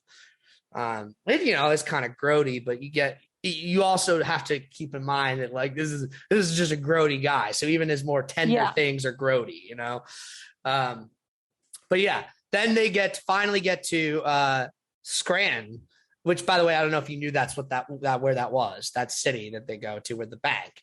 That's Scranton, Pennsylvania. So for all the office heads out there, that's the real Scranton that they're in. That's very funny. Yep. So he goes to the bank and obviously he's just like scoping it out. But what's interesting is what follows. They go to this church and you don't know why they're there. It feels very strange. And like with the choir music going, all of a sudden, like I feel like the film takes on this especially given that it is a 60s film, takes on this very European feeling. Like, I felt like all of a sudden I was in an Italian movie from the period or something. And you go down into these catacombs, they have these creepy, bloody children statues, which I guess were like child saints that were martyrs and crucified. Like, what the fuck? Just really creepy to see. It felt like a little horror-ish. And the tour guide even explains, like, a martyr is a person who's killed for his or her faith. Now, the reason I'm noting this in particular is not just that it happens, but again, I feel like everything in this movie is actually incredibly deliberate and well thought. And like, there's a degree to which, and it starts to really increase from this scene forward, as I'm going to explain, to where they are doing some religious allegorical sort of framing to these things, right? Like really like thinking of Wanda as like, if she, as a woman, as an archetype of a woman, like if you transpire that into biblical archetypes, which biblical archetype is she and what's the significance of that? Also, it's a way for, I feel like, Barbara Loden to kind of call upon the fact that, when I was watching I Am Wanda, like she talks about almost right away, like, when she was growing up in rural North Carolina, she was raised by her grandparents and they were very religious. So like she kind of has this background to it. So I'm sure constantly all her anxieties are tied up in a child that was full of this type of imagery and this type of thing. Right. So, yeah. And then we see Dennis talking to this another old man, not the one from before, an even older man who kind of has like a little bit of like a Italian zing to his voice. He's like, you got to find God. And we realize when Dennis tries to give him money that this is Dennis's father. Like, did you catch that the old man that Dennis is talking to, that telling him to find God, is his father? Is it? Yeah. He says Pop. And like, that's the whole thing. He's trying to give him money. That's not why just calling him Pop like an old man. Yeah. No, but that's the thing. Cause like up until that point, like I'm like, why the fuck are we here? What's going on? Like, what? Like, this is such a weird pit stop for them to make. Like, what the hell? Like, Dennis is religious and he's clearly not. It's that he's there to see his father. So like, what we're getting is like, Mr. Dennis knows he's going to do this bank robbery tomorrow. And like, he kind of like on some level knows that it's probably going to go wrong. So he's like trying to like settle up with people, you know? Yeah. Yeah. And, I can see that. Yeah. For sure. Yeah. And he's also figuring even if it goes right, I'll probably have to be on the run forever and can't ever show my face in this town again, which means I'm going to be not seeing my dad anymore, who's probably not got too much longer to live anyway. And you know, that's the thing. It's like, it's an interesting choice on his part to decide to rob clearly the place where his father lives, if not the place he grew up in, you know? So it's very notable, very notable. Again, like another example of just all the subtle things this movie can communicate. And the way he's rejected is really, really like funny, obviously sad, but funny. He's like, the father, like I said, it was like got kind of like a little bit of an Italian thing to him. He's like, you got to find God. And then he realized that it's his father because when he tries to give him the money, and when he turns him down, the father goes, you was a bad boy. I don't want your money. Like, it's like, oh man. It's like yeah, it's very, very, I'm not proud of you. Sort of shy. Yeah. Very just interesting code of communication there. Oh, and this is where we really get into, like I said, going right from that church scene where, because remember I was talking about all this thing, you get this religious imagery, and it's evoking this sense of like, is there a religious allegorical context to this story, right? The next scene from the church, all of a sudden Wanda, it's fake obviously, is wearing a maternity getup with a pregnant belly. It's just shirts she's with the belly, yeah, out of nowhere. And she says, Mr. Dennis, I can't do this. And you realize what I feel like this is communicating is very intentional. And this is like framing Mr. Dennis and Wanda as like reverse or anti Mary and Joseph. Right? So like, I'm not pregnant and I don't want to be, and I can't do this. And it's like Joseph putting all the pressure on her as opposed to the other way around. And like, you know what I mean? Like, so it's this like, again, that fits very well with this idea of Wanda as this non-conforming to the ideals of womanhood, because Mary, certainly from a religious context or Christian context specifically, obviously, is the symbol or the ideal of motherhood to people, right? This is the whole idea. You are supposed to be purely sacrificial, fully giving, fully devoted, fully attentive. You exist to bear the Son of God, right? And Wanda rejected her children, rejected her husband, and is now with this anti-husband who wants her to pretend to be a mother so he can steal money. Yeah. Right? So it's like, if she's given birth to anybody, it's the Antichrist. She's like Rosemary's Baby. And notably, her maternity gown is that same kind of baby blue that Rosemary wears. And that movie had already come out, so keep that in mind. Oh, interesting. Yeah. The baby blue. Who knows how much of that is intended? But I generally think the general thing I'm saying about the Mary and Joseph thing is definitely part of the intention. Because like I was saying, Barbara Loden grew up in rural North Carolina to religious grandparents and like was surrounded by this stuff and probably reflected all her anxieties and difficulties with her womanhood in that religious kind of context, as many people do. So then we get this like moment where Wanda really finally asserts herself, because she doesn't just say, I can't do this once. She's like, I can't do this, Mr. Dennis. I can't. A couple of times. And Dennis is actually kind of shaken in the moment because he's thinking like, oh shit, like I might actually lose Wanda, and he's attached to it. And then Wanda starts to cry, which is something we have not seen her do at all up until this point. Right. Mm-hmm. So we kind of cut right out of that, and she's naked in the bathtub, and she's kind of back to that very childlike, excited, self-rehearsing the plan for him, and Mr. Dennis is back to being just kind of annoyed. But then we're kind of shaken out of that immediately back again when all of a sudden she's puking. And again, the way she's dressed, it's like puking like a pregnant mother would, right? She's obviously not actually pregnant, but now she's in this modest clothing. Her hair is done in a neat bun now. And Dennis is just full of that anxiety because he knows this is it. This is the moment. Yep. Then we get to the lake house. And this is really interesting because Dennis actually fails.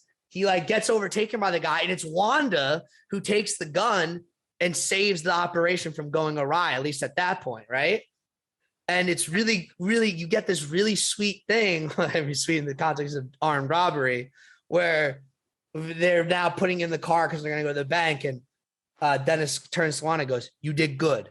It's literally the first and only compliment he ever gives. The only nice thing he ever said to her. Yeah. But like, it makes you think if had the tragedy not befallen, there might have been more of that. Because he really was one who was like, "You did good." And the more important thing other than him saying "you did good," again, the just insane brilliance of Barbara Loden's performance and like what she does with her face. Wanda gives this truly loving and proud smile in a way we've never seen her face move before. Like, that's what I'm saying is like the restraint that is shown throughout this film and the specificity makes moments like that really land, because it's like you haven't seen her do that before. Right. And it feels earned, and it's so in the moment, and it's just like, holy shit, like, wow. Like, that's what happy Wanda would look like. And it is really, really amazing. But of course, this brings us to our climax here. And it's interesting because, like I said, we're in Scranton, and the whole movie, every time you're in a car, you're really in a car. And so you're getting all this real city driving of this back and forth. And of course, what happens is Wanda loses Dennis in the traffic, and then she gets pulled over by a cop. She can't find her license. And we start cross-cutting again between the POVs, between Wanda doing that and Dennis back at the bank trying to carry over the robbery, but he's not doing a great job. Immediately, the cops are called. Cops storm the bank. There's gunshots, and like Wanda only finally shows up, and she's like stuck in the crowd behind the police barricade. That shot, by the way, is one of the shots used in the Criterion official Blu-ray cover. Of her like outside the bank. Yeah, just like kind of like lost in the crowd, just like looking sad and confused and terrified. Because she knows what happened. Mm-hmm. And she actually, again, for the second and only time in the film, cries. You see her just like sitting there confused crying. Because like the truth is, again, it was short-lived, but there was real and fucked up, obviously, and abusive, but there was real growth in her through what she was going through that we've watched. And now it's like, what do I do now? So of course we see what she does now. She, back in the bar smoking, and she's just listening to the news reports about Dennis's death. And we see this young military guy just, if you look at, I'm sure you caught it, feeding her beer after beer after beer. He's like, there's like 20 bottles on the fucking table. Maybe, I'm sure he drank some of them, but you can tell by the way he's just handing them to her. He's like trying to get her wasted, and she doesn't even care. She knows what's happening, but she just doesn't care. Well, and after then, what happened to Norman. Yeah. Well, then literally the next thing, we see her drive, and it's the middle of the day. It's not even night. Drives off into this like abandoned quarry or whatever. And it's like, again, like, she knows she's been around, like he's finding a place to quote park to have sex with her. And she's just being dejected Wanda. So it's like, she's not directly consenting, but you kind of like know that she understands enough to go that she's going along with it, which is, again, not the right type of consent, but a kind of consent. But this guy, being as predatory as he's already being, like I said, feeding up the beers, all this stuff, immediately just like lunges in aggressively. And that kind of wakes Wanda up to the horror of what's really going on in a way that she has never been woken up to in previous moments like it. Not that they ever went this extreme up until we've seen. And that's when she starts screaming and fighting back. That's the most furious she fights in the whole movie. Mm-hmm. I think, and of course, that's the moment she really wakes up for sure. That's a good way to put it. Right. And that's obviously her expressing her non-consent. And this guy clearly does anything but stop. And so they're actually struggling for a minute. She has to literally fight him off and escape the car and run away. So I just want to. She runs into the woods too. She runs into the woods and she trips and falls. Like, it's the random woods. Yeah, she's down in the middle of what I want to get, before I get to that, I just want to pinpoint this because it's important to kind of recognize the context of this film. Like, of course, and women would know, certainly a woman filmmaker, like rape is a thing. And it's not just anything because like there's been, like I said, there's been rape in movies up until this point, but there's even been whole movies about it. But like, again, coming from the perspective it typically comes from, it's like this very just kind of, it's not like what we would think of today in today's parlance as an honest assessment of, quote, rape culture. I understand that's a loaded term that some people disapprove of, but I have no problem using it. I think if we're going to talk about what it's meant to mean, it's certainly meant to mean what we're talking about here. And, it's just this general sense of, you saw A Promising Young Woman. I don't remember if we talked about it on this pod. We have not talked about it yet. Well, I think I planned to very early on, but you've seen it is the point. Mm. Yeah. Wait, sorry. Is that a yes or no?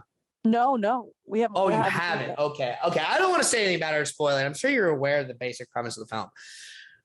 But yeah, I won't point into that because honestly, that movie's, I had a lot of problems with that movie actually. But the point is, you didn't take to 2021 to have a film that was willing to like, look at this. There were, especially from women filmmakers, not necessarily exclusively, but certainly predominantly, who were very conscious of the nature of rape culture and were putting that in their films. And this is an example of it. An example of, again, the whole way this is built up in the film is that Wanda had been consenting, but it's this very dejected consent. And the experience that she went through, like kind of gave her the cause to really wake up and express the horror of that moment, which is, again, obviously this guy's being particularly aggressive, but you can imagine her just like totally just passively dead fish lying there and taking it. Right. And she fights back, which again, fighting back's not the point. Cause like this guy's like, oh, you're like, he was not coming there being like, yeah, no, it's all good. No, he's like full blown, I am trying to rape you. I'll go with the date rape, get you drunk method. But if you're going to fight back, I'll fight you back. Like I'm going to rape you because that's what I'm there to do. And I'll move off of that in that word. I don't mean to trigger anybody. And I should have probably introduced a trigger warning before I got into this, but, just to say that like this is the moment where the movie really gets to its most brutal, and obviously it's kind of at the climax turning point of the story. And then yes, she runs in the woods and she trips and falls. Oh, I should have said this is where we see her cry again. And I just want to note again to tie it into the imagery and the sort of allegoricals and stuff. Like we really hear in those woods there as she falls and crying, the birds chirping. And we see this low angle shot up at the trees and the skyline. And we really get that natural beauty. And again, this is where I tie in that Malick kind of sensibility, because it really feels like what they're trying to say to this is like, this is God looking down on her, quite frankly. And again, that feels like it goes with the whole idea here I'm saying about her being the anti-Mary, and all that is. So then we get to our final scene. So we see her, it's now night. She's wandering about, clearly looking for the bar. We hear the music, so we know there's one close by. And some woman that we've never seen before, presumably doesn't know her, but just can tell a drunk wanderer when she sees one, or a wanderer wishing to be drunk when she sees one, invites her in. And then we get such an interesting kind of last few shots, because we cut to this very, like the way the handheld camera and the interior and the dark interior is being used is something we haven't seen at all in this movie up to this point. It's like this Wanda's literally sandwiched in between two of these like balding suited men, right? Like tightly sandwiched. And we're using the handheld camera and the way the scene is being blocked and set up to really sell the claustrophobia.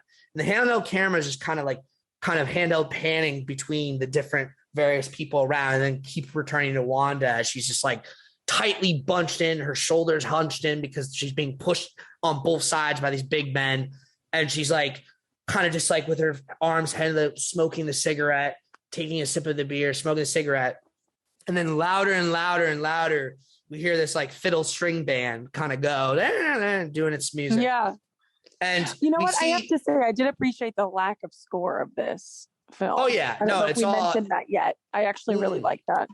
We had not mentioned that yet. I'm glad you reminded me, because I almost take it for granted because when things like that instrument, like when those sounds start coming in, they're all that more jarring because we didn't have anything before. Totally. And it's like, it's specific because like, again, in verite films, they often don't have scores. But like, that's the thing is like, you're just so immersed in the naturalism, the reality, you don't even notice it. And then when you get a significant piece of music, but this is still diegetic and live. But it's so overwhelming and loud too. So yeah, all of a sudden the band gets louder and louder. Then you get cut to a shot, but it's similar handheld, tight, claustrophobic style of the band playing. And it's sweaty and the darkness all around them, just the dark and the sweat and the grime. And then you return to Wanda, still sandwiched between the guys, slow push in, then freeze frame. Freeze frame as like the cigarette is just like kind of hanging from her mouth. And then the music, it holds that freeze frame as the music slowly fades back down and away till it's silent. Then it cuts to the end credits, and the end credits are completely silent. And, watching it again today, I just really felt like I already know what I think of this film being like this masterpiece. But when you see that end, again, that's the touch on it. The right. Perfect. Chef's kiss. Sadly perfect. Yeah, the chef's kiss, as they say. Exactly. So, Dana, I wanted us to get kind of into the whole trajectory of Barbara Loden, but truth is, I don't know how much of that we really need, nor how much I really should say, given that I'm not the world's most foremost expert. I suggest people seek out the documentary, I Am Wanda. I suggest people read everything they can, read essays. I mean, if you just glance through Wikipedia, find out, because it's a very interesting story. That said, the last thing I want to do while I still have you here is I do want to play this clip from the Dick Cavett show. It's difficult for anybody to make a film nowadays, but it's doubly difficult if you've never directed a film before and if you are a woman. There's still prejudice against women in some areas, sorry to say. Barbara Loden is my next guest. She not only made her own film, but she won the International Critics Prize at the Venice Film Festival for it. It's called Wanda. It just opened in New York and will probably be coming to your town. If you're not here, will you welcome, please, an attractive and very determined Barbara Loden.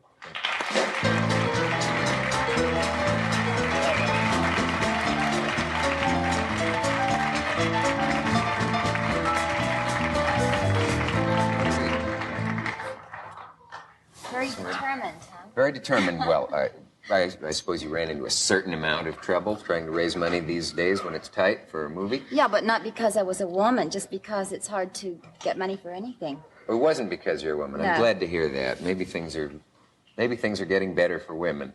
Yeah, well, I think it helps sometimes to be a woman. Yeah. But when it comes to trying to make a picture, I think it's difficult for anyone to get someone to let them do it. They say it's nearly impossible. If you could read the list of names of famous stars who are sitting at home, knowing how popular they are and not working, it would be depressing. Well, that's why I went and made my own movie. and you did, but you really made your own movie. Yeah. I mean, you had a three-man crew, which filmmakers know is impossible, supposedly. Well, it's not really. It's easier that way because you don't have all those bored people standing around. And you don't have to... Getting paid. Yeah, getting paid, that's right. Yeah. But it's about a girl who robs a bank, Wanda. I know that much about it. It's not about a girl who robs a bank. It's about a chimpanzee who learns to go to school. It's not about a girl who robs a bank. Guess. It's about a boy who robs a girl? No, it's about... I just thought I'd guess what it was about. Tell us what it's about. Okay, I will. It's about a girl who gets hooked up with a man who wants to rob a bank. So I was close. Yeah, close. Oh, that's but amazing. They're not really cut out for doing that sort of thing, and they don't succeed in it. Yeah. And you said somewhere that it was about your life in an interview that I read. You never did actually that, did you? Well, if you did, you don't have to talk about it, but I'd like it if you did. Well, no, what I meant was that the girl, the character in the movie, is very much the way that I used to be, in the sense of she just sort of floats around and doesn't really know what to do with herself, and until somebody else tells her what to do, and depends on what person you get hooked up with that tells you what to do as to what the results will be. And she gets hooked up with the wrong person. You came from a very poor background, didn't you? Do you mind my putting it bluntly? Don't say that, because my relatives get mad when you say that. They do? Yeah. Is it true, though? No, we were not really poor, no. No, we were not poor. Why do I picture you growing up in the Appalachian?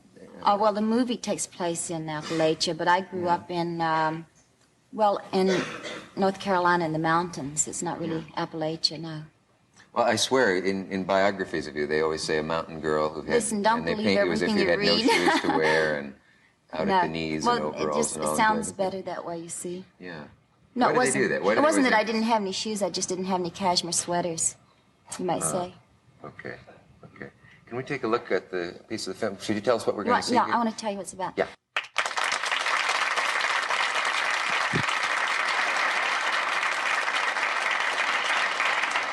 I didn't know you could actually shoot in a moving car. I thought they always used a phony background or something. You were actually in there. Well, they usually do. Or they have a breakaway car where they can remove part of it and set up a camera. So you may have invented something that they...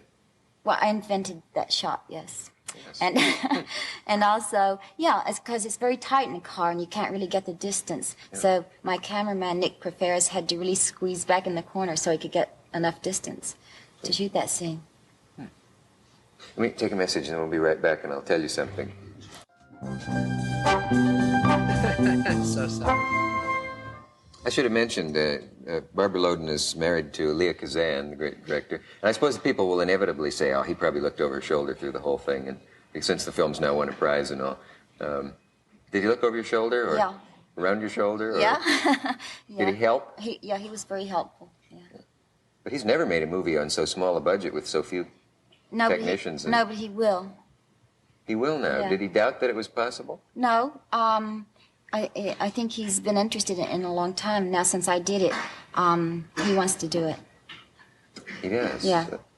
Why is it that now suddenly everyone is teaching the movie industry that you can make movies on much less money than they thought they could? Actually, it's the way they started out. You know, they used to take a camera out in an old car and get a couple of people and make a movie. So that's what I did. Because what happened, movie production just overextended itself. Now it's impossible to make movies now. Nobody can afford to make a movie because it costs too much money. They have too many people working on them that are unnecessary. But movies are being made. Very few. Yeah.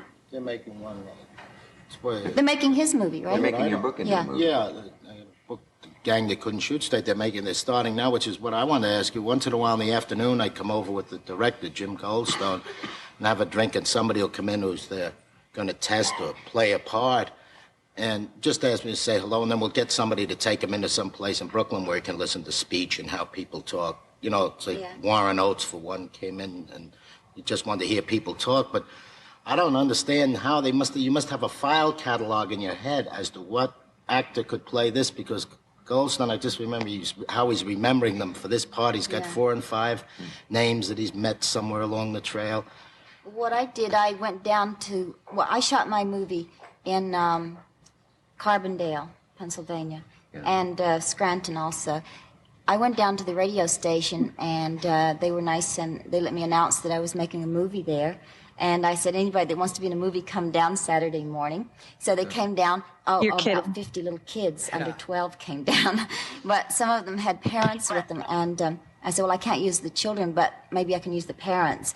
And I took Polaroid pictures of them, took their names, and I had like a little casting file. Yeah. All the people, they're all non-actors. Were those people we saw non-actors? No, Michael Higgins is a professional actor. That was me you saw. What are you talking about? Are you in that? Yes. That's me, Barbara. Well, you're Barbara Loden, then. That's right. You used to be a member of the Nairobi Trio. That's right. Nobody knows that. People as old as I am will remember the Nairobi Trio on the Ernie Kovacs show. Yeah. And you were dressed as... That's why you didn't recognize me, because I used to be dressed as a gorilla. As a gorilla. Yeah. Yeah. How long did it take to put that together, that movie? From start to finish? Well, it took me a year to make it, but only because I took my time. I was afraid to finish it. That is the one thing, the commitment when you do make a movie. And I didn't have a deadline. See, I had no pressure. Oh my gosh, so classic artist. I was really sort of afraid. Yep. Afraid to finish it? Yeah. What was the Because I never have finished anything in my life, so it was a scary thing. What was your total budget, Barbara? My total budget was about $100,000. That seems like a lot of money to the average person, but certainly not to make a movie. It is a lot, but see, everybody on my movie got paid. Usually when they make a low-budget movie, nobody gets paid. So you didn't exploit the actors? I didn't exploit anyone, no. Yes, the time commitment, that's the one thing about it that is eerie to me. You place a whole year into it, and it doesn't come out. You don't see anything happening while you're doing it. That must be a tremendous No, but it's the other way around. Because the thing is, when I was working on it, it was terrific. And then after it's finished, and then everybody else starts talking about it, it's being seen and people are talking about it. And to me, it's all over with. Because while I was working on it, the whole process of working on it was alive for me. Now it's long ago. It's all over with. I got a guilt feeling like on this thing, the gang that couldn't shoot straight. I wrote it so long ago. Now they're making the movie of it. And as I go, I'll leave the barn. As I'm going home, there's a paperback books are just out in the drugstore or something. I go, nuts, where's the next one? I'm supposed to have something out right now. Yeah. You know, the time lag of waiting. Yeah. When you do these longer things is the one thing. It gives me a guilt complex. That's so interesting. They were talking about that now. You get that feeling you have and now it's like lie down, the feeling goes away. You have to automatically have something. Can I ask you a question? Is it cold as hell in this studio, or am I having a flash? It is? What, the audience is sitting there chattering, except one Eskimo who's happy in the balcony. We'll be back after this message. That is nuts. Even back then, they felt the pressure of you need to already have another project at the ready. 100%. And I think there's so much to note in that. And that's why I really wanted you to see it and react to it. And for people to know that clip of the Dick Cavett show comes courtesy of Criterion. So, if you want to watch the clip yourself, definitely check it out there. Criterion channel is where you can watch Wanda and I Am Wanda and a few other supplemental materials that are of interest and definitely recommended.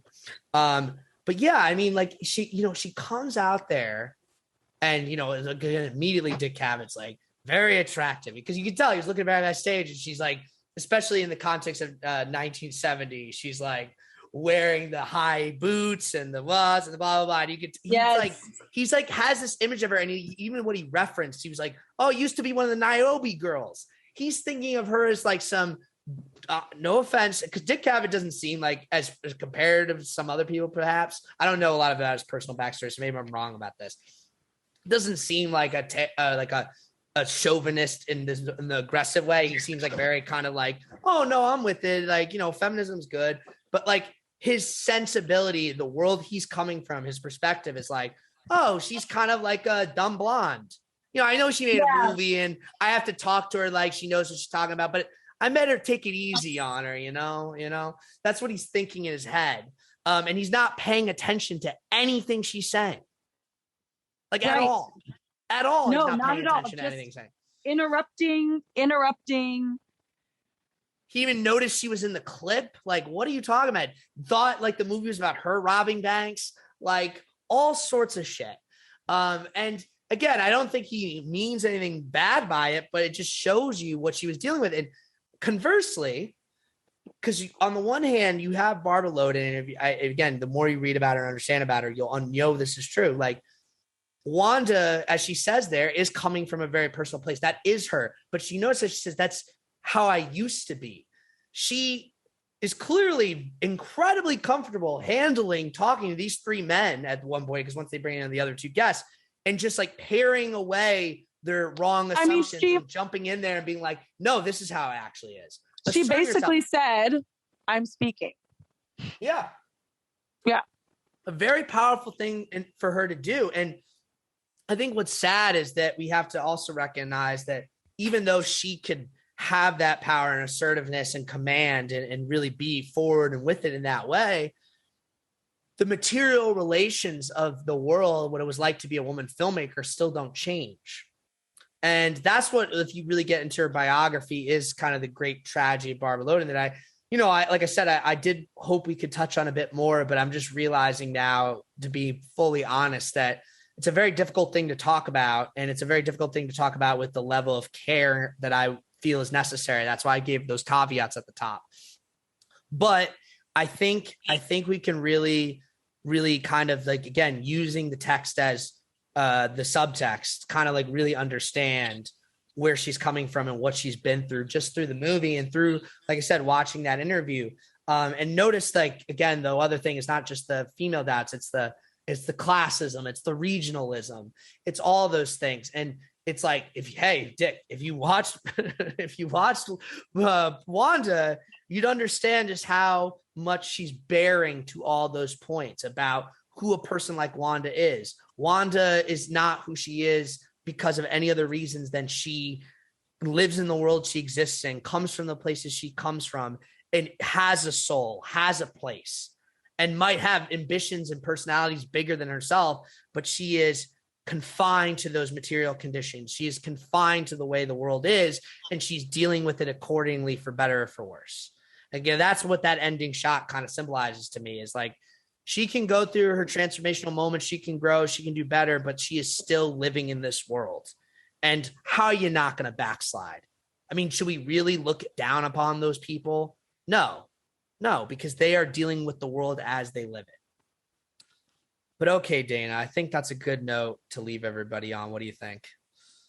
Yeah, I think so too. I was just looking over my notes, and I think we covered everything I wanted to say about this, or how I felt about it.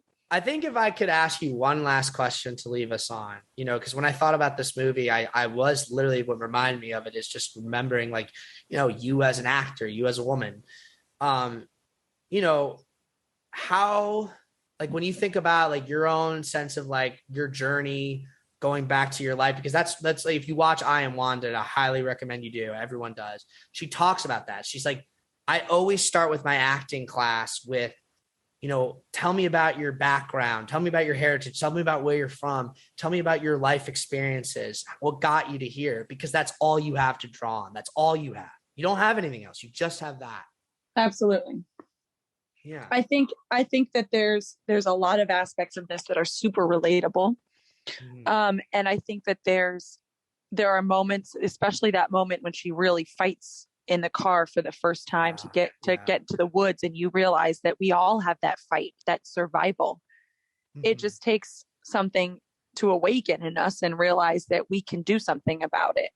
We don't have to just follow Mr. Dennis everywhere. No, but the Mr. Dennises are everywhere is the thing. And they're trying to get you to follow them, and you can't trust anyone. I mean, you can't trust anyone. Yeah. Well, I think, yeah, I mean, like, again, like other types of movies and stories would be about her finding a relationship that was trustworthy and worthwhile and healing. But that's not this movie. And I think that's not this movie because this movie has its mindset elsewhere. And I think it's a worthwhile place to set it, which is just what happens when there really isn't escape. Where do you end up? Where do you go? When does this end? And the movie leaves you to linger on that idea rather than try to solve it for you. But I think the bright side is, Barbara Loden, even though she didn't get to make another feature film, even though her life ended tragically short due to illness, she lived a rich and full life, and a life where she did escape and did get to something new and did get to come into her own and did get to assert herself. And even when it got beaten down or shuffled or muffled, she never lost that resilience. When you watch I Am Wanda, you see her kind of at the end of her short life, like, you realize that she did not take any of it for granted, and she is still standing with like that level of strength and commitment to her art and to what she's about. And that's what's inspirational. So if you need that inspiration, you can look to the real story.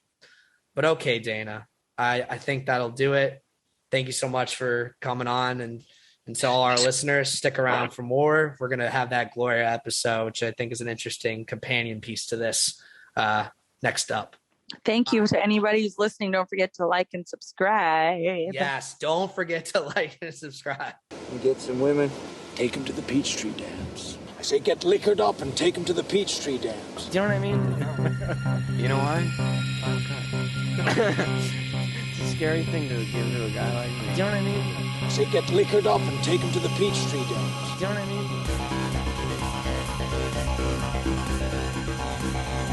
I say get liquored up and take them to the Peachtree Dams.